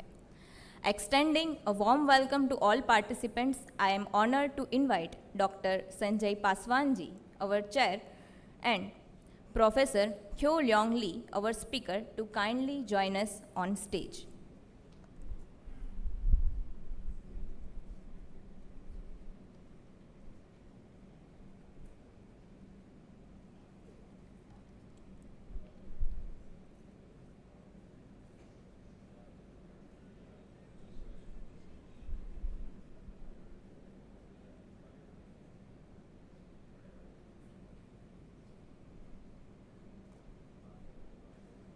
Thank you. Have you ever paused to think about the scholars whose ideas continue to shape generations long after time? Tonight, I have the privilege to step into such a space as we present the second S.R. Bhatt Memorial Lecture, a tribute to a great thinker whose vision and scholarship in Indian philosophy continue to inspire minds across the world. Before we begin the lecture, it is our tradition to welcome and honor our dignitaries who make this session even more special. It is my privilege to welcome the chair of this session, Dr. Sanjay Paswanji, former Minister of State, Government of India. Dr. Paswan is distinguished academician, social thinker, and political leader. He has held key positions in both state and national politics. His work in social justice and inclusive development have left a deep impact on both academic and public life. His ability to combine scholarship with practical leadership makes him an inspiring figure for both academics and policy makers alike. May I now request Dr. Manoj sir to kindly present a memento to Dr. Sanjay Paswan as a token of respect and admiration.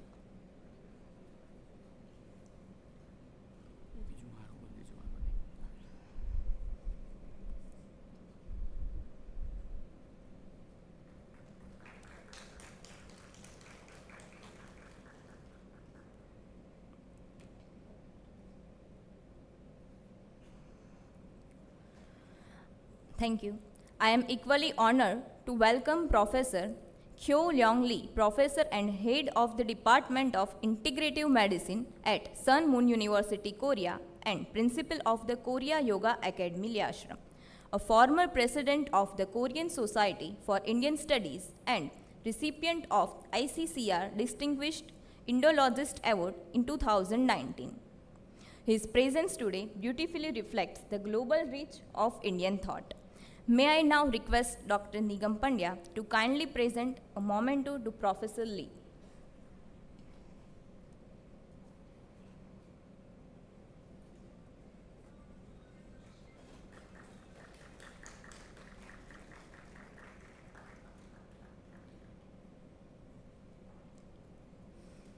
I now request the chair, Dr. Sanjay Paswanji, to kindly guide the proceedings of this memorial lecture.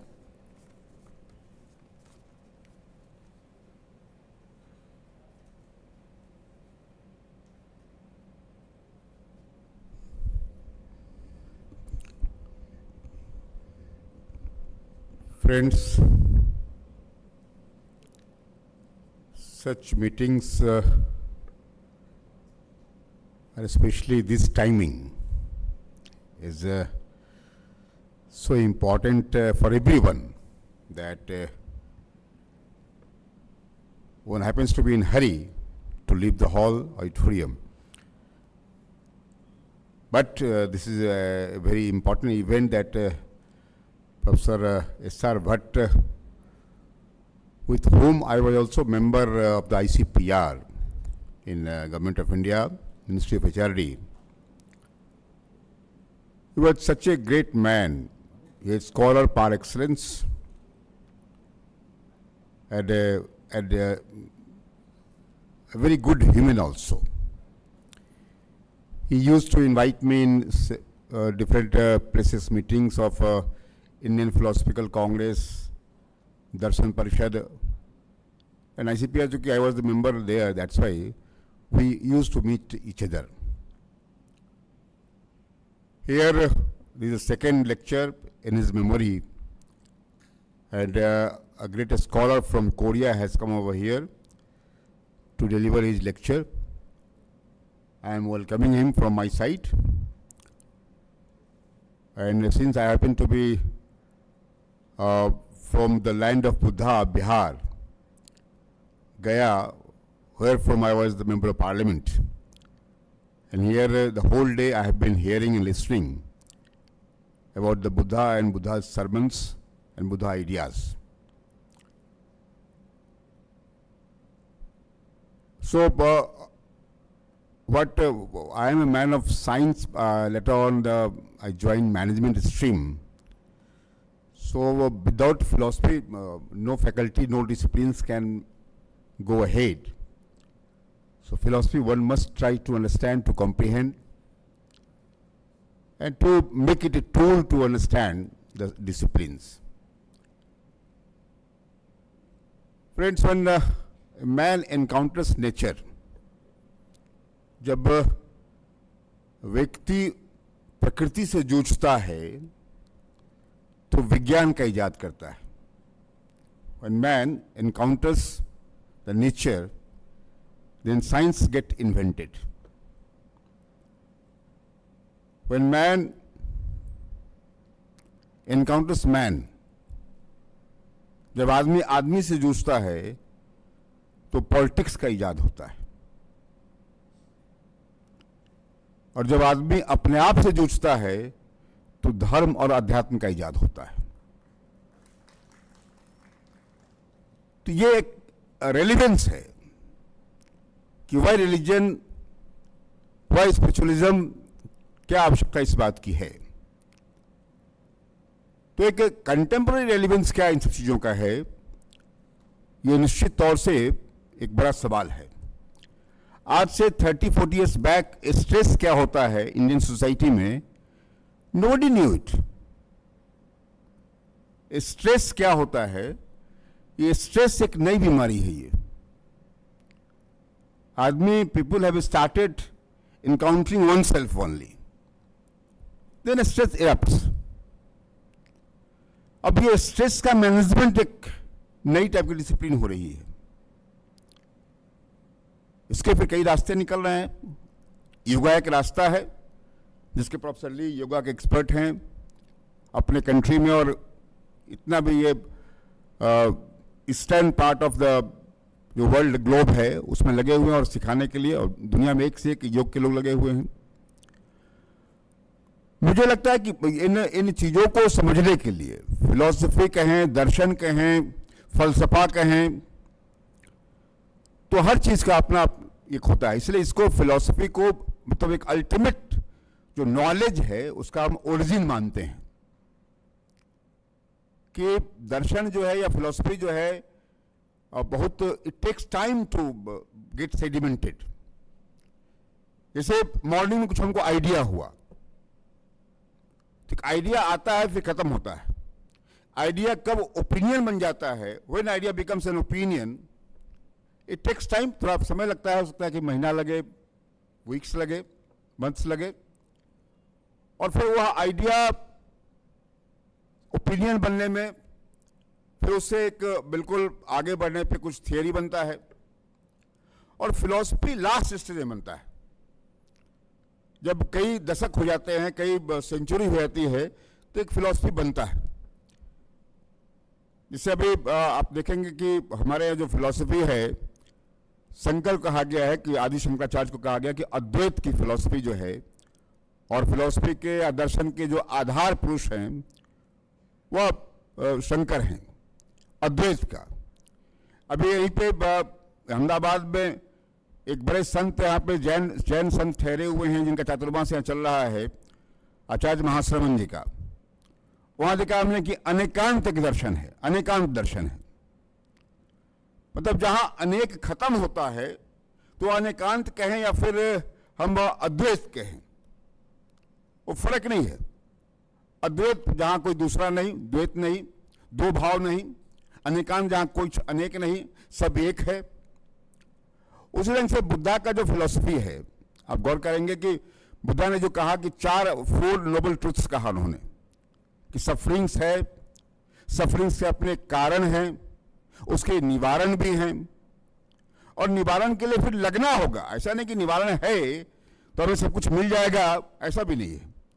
उसके लिए प्रयास करना होगा, लगातार प्रयास करना होगा। फिर बुद्धा ने जो कुछ भी कहा कि साहब जो तुम देख रहे हो उसको यथार्थ मानो, सच मानो, सत्य मानो। मुझे लगता है कि बुद्धा ने सिंप्लीफाई किया। जो हमारे प्राचीन दर्शन थे उनको बहुत सरल किया उन्होंने, और सिंपल किया समझने के दृष्टिकोण से। फिर आगे और भी जैन वालों ने और भी उसको सिंप्लीफाई किया। फिर जिस ढंग से आज भी ये प्रोसेस चल रहा है, आज इस देश में लगभग 100 से भी ज़्यादा स्पिरिचुअल ऑर्गेनाइजेशंस चल रहे हैं। एक हम अभी बैठे थे, अभी जो गुजरात में एक बड़ा BAPS का संस्था जो है बहुत पॉपुलर, दुनिया में बड़ा पॉपुलर है। इंडिया ने कई ऐसे संस्थानों को जन्म दिया है जो भारतीय दर्शन को दुनिया भर में ग्लोबलाइज कर रहे हैं।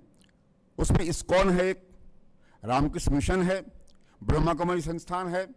ऐसे सैकड़ों संस्थान हैं जो भारतीय दर्शन को, इंडियन फिलॉसफी को सिंपल करके एक ल्यूसिड लैंग्वेज में दुनिया को परोस रहा है, और दुनिया उसको एक्सेप्ट कर रही है आज। क्योंकि दुनिया में जो प्रेशर और बढ़ रहा है, जो स्ट्रेस बढ़ रहा है, उसको काफी सुकून और रिलीफ दे रहा है ये।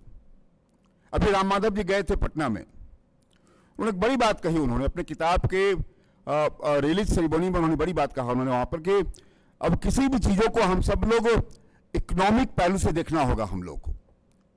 अगर हम उसके इकोनॉमिक्स पर चर्चा नहीं करते हम लोग अगर हैं तो बहुत बात नहीं, मतलब कमर्शियल नहीं, लेकिन जो इकोनॉमिक बैकग्राउंड हो उसको देखना होगा, और कैसे उससे इकोनॉमी को हम लोग हेल्प कर सकते हैं, एक कैसे इकोनॉमिक में और अपने स्टडी में कैसे एक सिम्बियोसिस रिलेशन बना सकते हैं, इस बात की सख्त आवश्यकता है। मुझे बड़ा अच्छा लगा वो दुनिया में जिस ढंग से आप देख रहे हैं कि बिल्कुल स्टेट एक्टर्स और नॉन स्टेट एक्टर्स का जो रोल हो रहा है, उन सब में एक बड़ा रोल मार्केट का है, और मार्केट बहुत चीजों को तय कर रहा आजकल है। हम उससे भाग नहीं सकते हैं। हम मार्केट को कर सकते हैं, मॉडरेट कर सकते हैं, हम उसको अपने ढंग से उसको हम सब कंट्रोल कर सकते हैं, लेकिन उससे बिल्कुल भागना अब ठीक नहीं है। तो उस पर रास्ते निकालने होंगे हमें।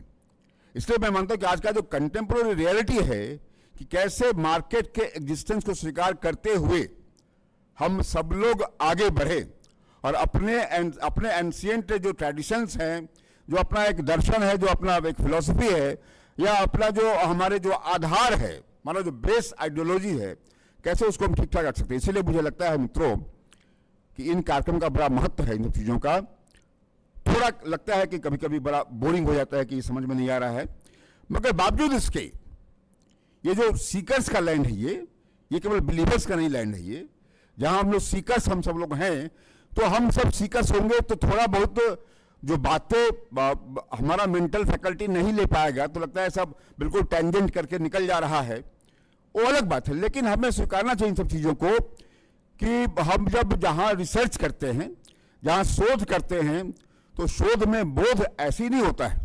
शोध से बोध होता है तो उसका अपना कुछ लगता है, उसका समय लगेगा, हमारा मेंटल प्रेशर लगेगा, थोड़ा हमको उसमें समझना होगा, हमको अपना एनर्जी इन्वेस्ट करना होगा, ये स्थितियाँ हैं। थोड़ा कंसंट्रेट करना होगा, थोड़ा मेडिटेट करना होगा हम लोग को। तो ये जो कंसंट्रेशन है, मेडिटेशन है, वो हमें अप्लाई करना होगा मुझे लगता है। और इस ढंग से हम देख रहे हैं कि लगातार जो ये नौमा धर्मा धम्मा हो रहा है, और मुझे लगता है कि लगभग हर बार 20-20, 22-22 देश से लोग आते हैं, इन चीज़ों को ले आते हैं। एक बड़ा एक नॉवेल एक्सपेरिमेंट किया। मैं मानता हूँ कि सोसाइटी में कहें या पॉलिटी में कहें या एक वैचारिक आंदोलन कहें, तो इंडिया फाउंडेशन ने एक बड़ा काम किया है कि कई देशों में अपने यहाँ के आइडियाज़ को एक्सपोर्ट किया है और फिर कई देशों से आइडियाज़ को इंपोर्ट भी किया है। तो ये जो एक्सचेंज चल रहा है, इस एक्सचेंज को लगातार हमें बढ़ाते चलना है। हम बड़े आभारी हैं अम्बेडकर कॉलेज जो ओपन यूनिवर्सिटी है, उसके बड़े आभारी हैं कि इन्होंने कोऑपरेट किया इस बार, और हमें और बड़ी खुशी है कि इस कॉलेज की, इस यूनिवर्सिटी के नाम में अम्बेडकर लगा हुआ है। एक बड़ी बात है। अम्बेडकर अपने भी एक बुद्धिस्ट थे और अम्बेडकर यूनिवर्सिटी गुजरात में है, तो ये तमाम संस्थाएं जुड़ रही हैं और अपने इंडिया में भी इतनी संस्थाएं हैं जो आपस में मिलजुल के इतना बड़ा काम कर रहा है। इसके लिए मैं अपनी ओर से बधाई और आशीर्वाद देता हूं उन सब लोगों को। आज अपने बीच में मित्रों साउथ कोरिया से जो प्रोफेसर ली हैं, इनका परिचय है कि ली साहब प्रोफेसर जियो लोंग Li, recipient of ICCR distinguished indologist award 2019 में मिला इनको।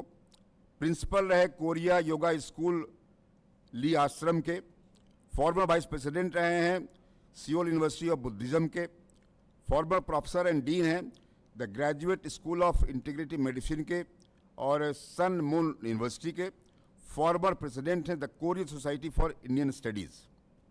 मैं इनको देख रहा हूँ सवेरे से, मॉर्निंग से, जब मुझे मालूम है कि हमें इनके साथ में एक सेशन में रहना है, तो आई एम स्टडिंग हिम। तो मुझे लगा कि इनमें बिल्कुल एक बुद्धा का फ्लेवर आ गया है। बुद्धा को देखा नहीं हम सब लोगों ने, लेकिन जो इतना पढ़ा है, सुना है उनके बारे में, बिल्कुल इनके एक कंटेम्पलेशन जो इनके चेहरे से झलक रहा है, जो एक चिंतन प्रक्रिया है, जो एक दार्शनिक मुद्रा में बैठे हुए थे हमारे बगल में। मुझे बड़ा अच्छा लगा कि हम सब इनके साथ बैठने वाले हैं, इसलिए ये इनको हम लोग सुनेंगे सर भट्ट के बारे में। सर भट्ट साहब जो कुछ भी थे हम सब के गाइड थे। हम ये मानते हैं कि फिलॉसफी के एक बहुत बड़े हस्ताक्षर थे, हुआ एक बड़े लैंडमार्क थे जो हमसे 2 साल पहले बिछड़ गए। बिछड़ना तो meeting and parting are the nature of the world. मिलना बिछड़ना तो है, नियम लिखा हुआ है, कोई यहाँ रहने तो आया नहीं है, लेकिन एक अमिट छाप छोड़ के गए हैं। उनके परिवार के लोग मिले मुझे, सारे डॉक्टर हैं, डॉक्टर प्रोफेसर नहीं है लेकिन डॉक्टर सब लोग हैं। मैंने कहा भी कोई प्रोफेसर है कि नहीं सर, तो उन्होंने कहा कि नहीं सब डॉक्टर ही हम सब लोग हो गए हैं।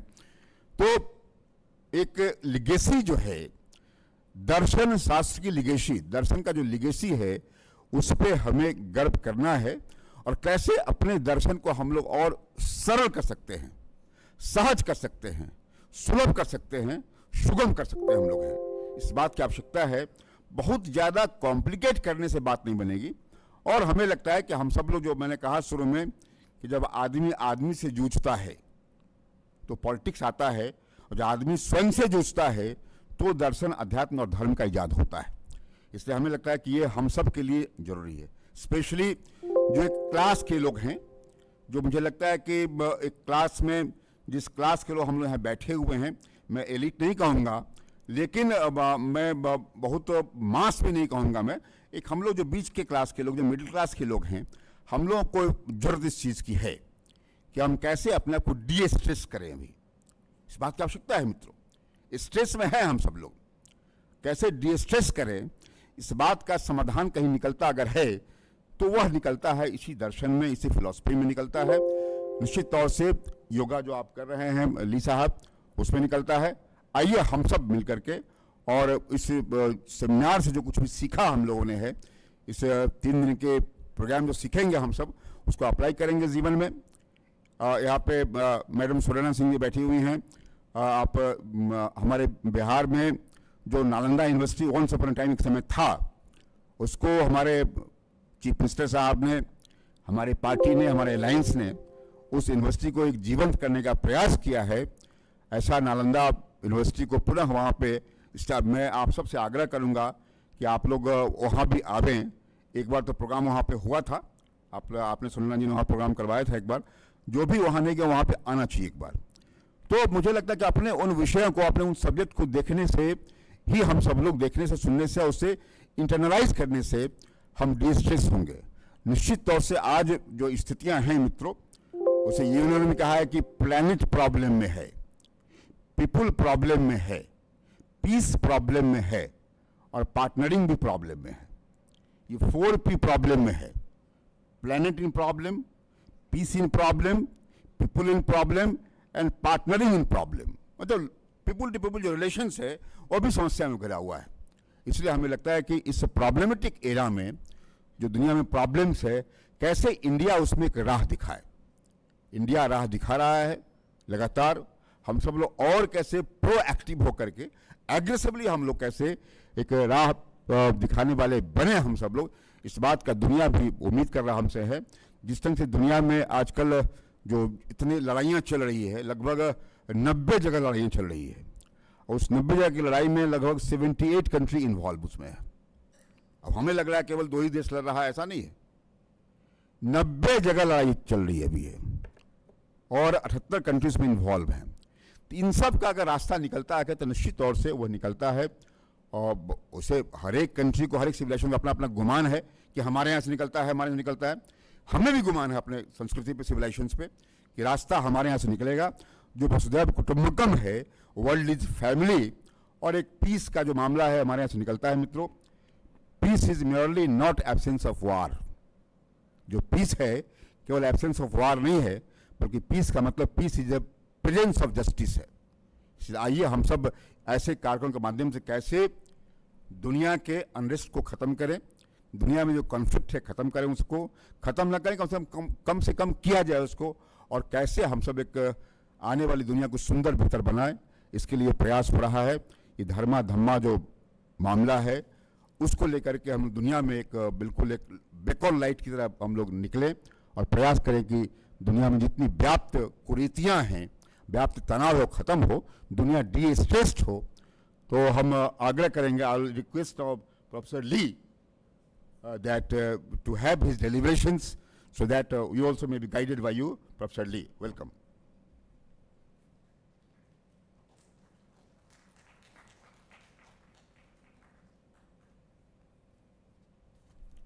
Namaste. Honorable Chair, distinguished scholars, dear colleagues and friends, nice to meet you at this grand conference of Dharma 2025. It is my profound honor and privilege to deliver the second S.L. Bhatt Memorial Lecture at this Dhamma conference. Standing here today, I feel both joy and sorrow. Joy in remembering such a great teacher and philosopher, and sorrow because he is no longer with us in person. Since 2012, I attended this conference. Every time I came to India to attend this conference, he was there and welcomed me, but I now cannot see him here, so I'm very sad. Even I feel like open.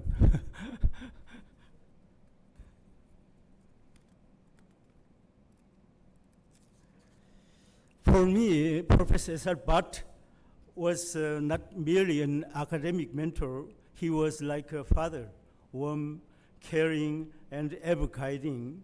Meeting him was, without question, one of the greatest gifts of my life. I first encountered him through his remarkable book, Studies in Ramanuja Vedanta, while preparing my MA thesis at the Department of Indian Philosophy, Dongguk University, Seoul. That time, I prepared my thesis topic on ontological continuum between Ishvara and the world in the philosophy of Ramanuja. At that time, Korean scholars of Indian philosophy interests leaned heavily toward Sankaracharya, and those who engaged seriously with Ramanujacharya were very few. Thus, discovering the living Indian philosopher had dedicated himself to Ramanuja was surprising and deeply encouraging to me. Later, while studying at the University of Madras, I had the fortune to meet Professor Bhatt in person when he came to deliver lectures at the Radhakrishnan Institute for Advanced Studies in Philosophy, Madras University. My first impression was of a serious and dignified scholar. I expressed my wish to study under him for my doctorate at Delhi University, though he initially advised me to remain in Madras for Ramanuja Vedanta. I persisted. I traveled 3 times by train from Madras Central to Delhi railway station. 3 times. Those days, I think it took 2 days and 3 days and 2 nights. My memory is not clear, but I think so. At last, he accepted me as his doctoral student. That decision changed the entire course of my life. During my doctoral years, Professor Bhatt once suggested that I compare the thought of Ramanuja and the Korean Buddhist monk Wonhyo, 7th century. We can say that there was Sankaracharya in 8th century in India. Then in Korea, there was a philosopher monk Wonhyo. Because we can say also Korean philosophy was started from Venerable Wonhyo. So Professor Bhatt wanted to compare his thought and Ramanuja Vedanta. At the time, however, I was more inclined to pursue a comparison between Ramanuja and A.N. Whitehead's process philosophy. Looking back, I sometimes regret my not following his advice. Even a few years before his passing, he continued to encourage me to organize a seminar, Wonhyo and Indian Thinkers. But I could not bring it to realization. In retrospect, I see more clearly that the central theme of Professor Bhatt's scholarship was what may be called organic cosmology. From his grounding in Ramanuja Vedanta to his engagement with integrative Buddhist thinkers such as Nagarjuna and Wonhyo, he was consistently seeking a philosophical framework that could embrace unity in diversity, wholeness within plurality. If in his earlier career he worked mainly with Vedanta, especially Ramanuja Vedanta, then in his later years, particularly after retirement from the Department of Philosophy at Delhi University, he increasingly devoted himself to Buddhist writings and lectures. Seen as a whole, his life's work reveals a single concern, the search for the organic unity of existence. For him, Ramanuja Vedanta articulated an organic cosmology from a substantive standpoint, while Buddhism, especially through dependent origination, expressed an organic cosmology from a non-substantive standpoint. One is from Atmapada and the other one is from Anatmapada. This vision resonates deeply with the spirit of Dharma and Dhamma. Both traditions insist in their own ways that the universe is not a mere collection of isolated entities, but a living whole. Ramanuja conveyed this through his vision of Vishishtadvaita, where Brahman is the indwelling spirit and the world is body. Sharira Shariri Sangwanda. Buddhism, especially in East Asia, expressed it through the Hawaiian and Wonyo traditions, in which interpenetration and mutual identity pervade all beings. Professor Bhatt often reminded us that these are not merely abstract doctrines, but ethical orientations. If the universe is truly an organic whole, then no being is irrelevant. To harm another is to harm oneself. To cultivate compassion is to live in harmony with the real nature of things. Here, organic cosmology meets ahimsa and karuna. In our fragmented modern world, this vision becomes urgently relevant. The ecological crisis, the erosion of human solidarity, the reduction of human beings to mechanical parts within technological systems. All these are symptoms of forgetting the truth of organic unity. To recover this organic vision, as Professor Bhatt urged us, is to recover a philosophy of life that is both metaphysical and practical, spiritual and ethical. Professor Bhatt was not only a philosopher of India, he was also a true friend of Korea. I had the privilege of inviting him to Korea several times. He visited Korea more than 10 times, where he delivered lectures at Dongguk University, Jungang University, Vedic University, and Seoul National University.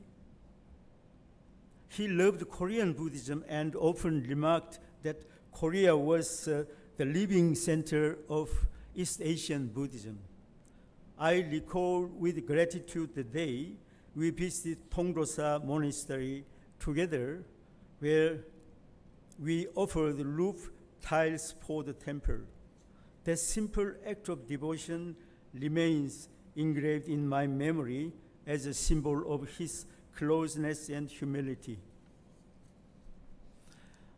As one of his Korean disciples, I now feel it is my responsibility to gather and publish his lecture manuscripts delivered in Korea, so that his voice may continue to inspire future generations. Dear friends, Professor Bhatt's legacy lies not only in his writings, but also in his vision. He showed us that philosophy is not mere speculation, but a way of affirming the organic wholeness of existence. His memory continues to guide me, and I believe it will guide us all as we carry forward the vision of Dharma and Dhamma in our age. In closing my talk, I would like to dedicate a short Korean song to him in his memory.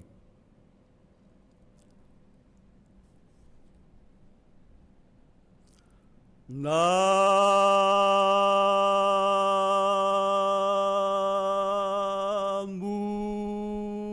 무엇이 될까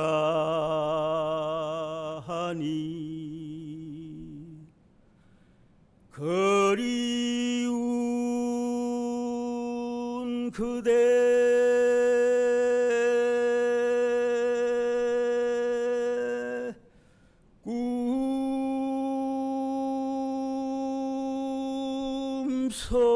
꿈속까지 찾아가 사랑하는 그대의 귀 씻어주는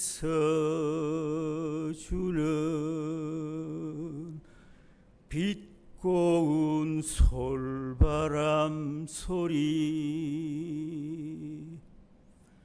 나 무엇이 될까 하니 그리운 그대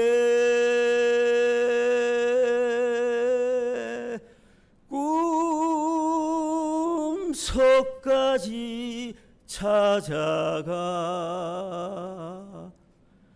사랑하는 그대의 손 씻어주는 맑은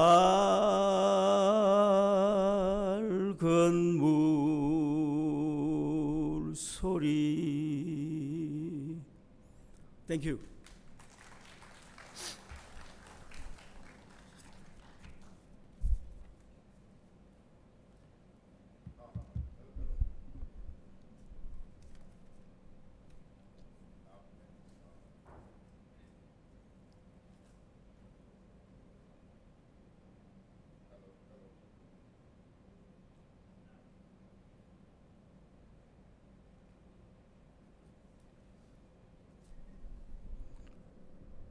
अपने किसी Indian scholar के प्रति इतना सम्मान दूर दराज के देश में है और उनके सम्मान में उन्होंने जो ये गीत बनाया था, भले उसके भाव समझ में आ गया, उसका अर्थ भले समझ में नहीं आवे, कि अपने यहाँ कहा भी गया है ना कि अर्थ के भी 8 मीनिंग होते हैं। शब्दार्थ अलग है, निहितार्थ अलग है, भावार्थ अलग है। तो भाव तो हम लोग समझ गए, इसलिए आपको बहुत इस बात के लिए we are feeling so grateful that आपने हमारे प्रोफेसर भट्ट को के सम्मान में इतना कुछ किया है।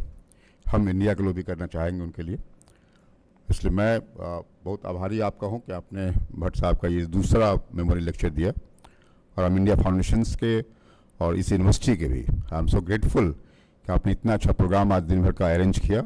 बहुत बहुत आभार। ऐसे कार्यक्रम आप लोग करते रहें, और दुनिया जो स्ट्रेस में है, इस स्ट्रेस में आमी जी आपका योगदान, स्ट्रेस को मैनेज करने, मिनिमाइज करने में आपका योगदान बना रहे।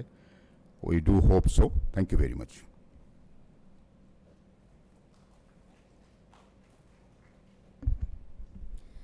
Thank you, Professor Lee and Dr. Paswan ji. I am requesting and welcoming Dr. Rajiv Bhatt, son of late Professor Dr. S.R. Bhatt, to deliver vote of thanks. Please, sir.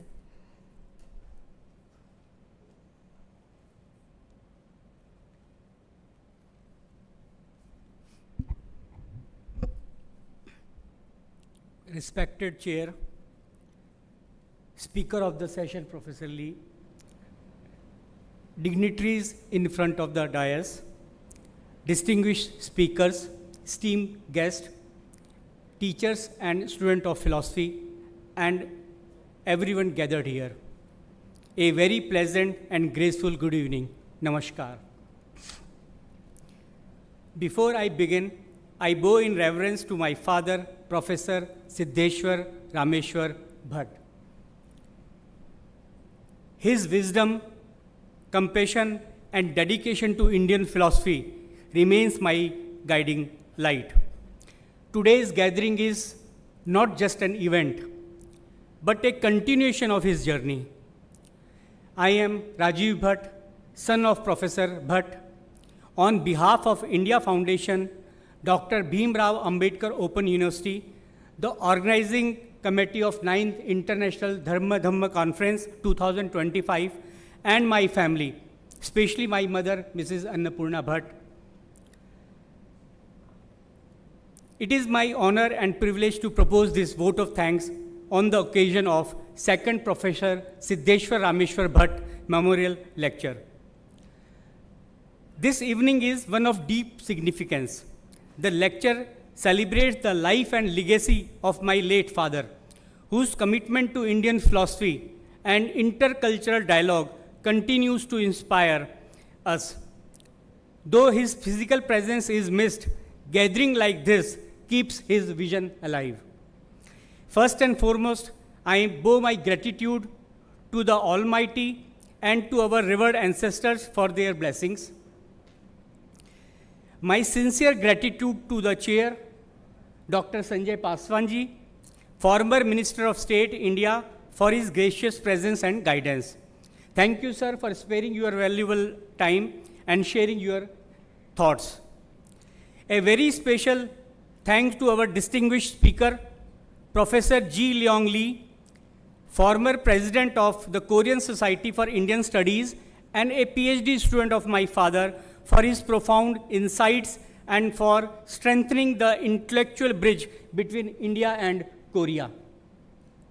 I also extend heartfelt thanks to Professor Ami Upadhyay, Vice Chancellor of Baba Saheb Ambedkar Open University, for extending generous support and making this temple of learning our home during the conference. My deep gratitude also goes to the India Foundation, its leadership and staff for their tireless efforts in planning and executing this event. A special word of appreciation for Shri Ram Madhavji, President of India Foundation, whose encouragement and guidance have been a constant source of strength. Behind the scene, many have worked with great dedication, our technical team, volunteers, and staff members. To each one of them, I extend my sincere thanks. I am equally grateful to our friends, well-wishers, participants, and delegates for being here today and carrying forward the spirit of dialogue and understanding that my father cherished so deeply. As I conclude, I dedicate this moment once again to my father, Professor Siddheshwar Rameshwar Bhatt. This evening, may his vision of dialogue, this harmony and philosophy continue to guide us all. This evening, I believe, is truly his blessings upon us. With these words, I once again express my heartfelt gratitude to all. Thank you. Jai Hind.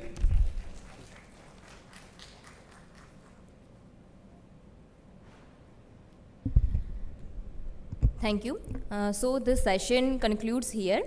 And I would also like to remind everyone that tomorrow's session will begin at 9:30 a.m. sharp. So please be on time. Thank you so much, everyone.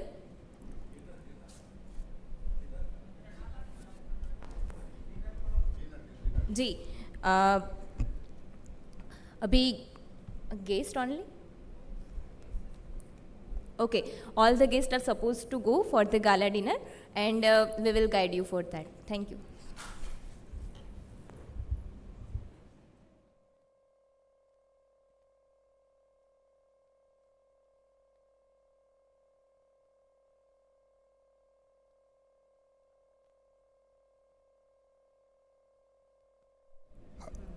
Our dinner will be served in the backside hall of the University Guest House.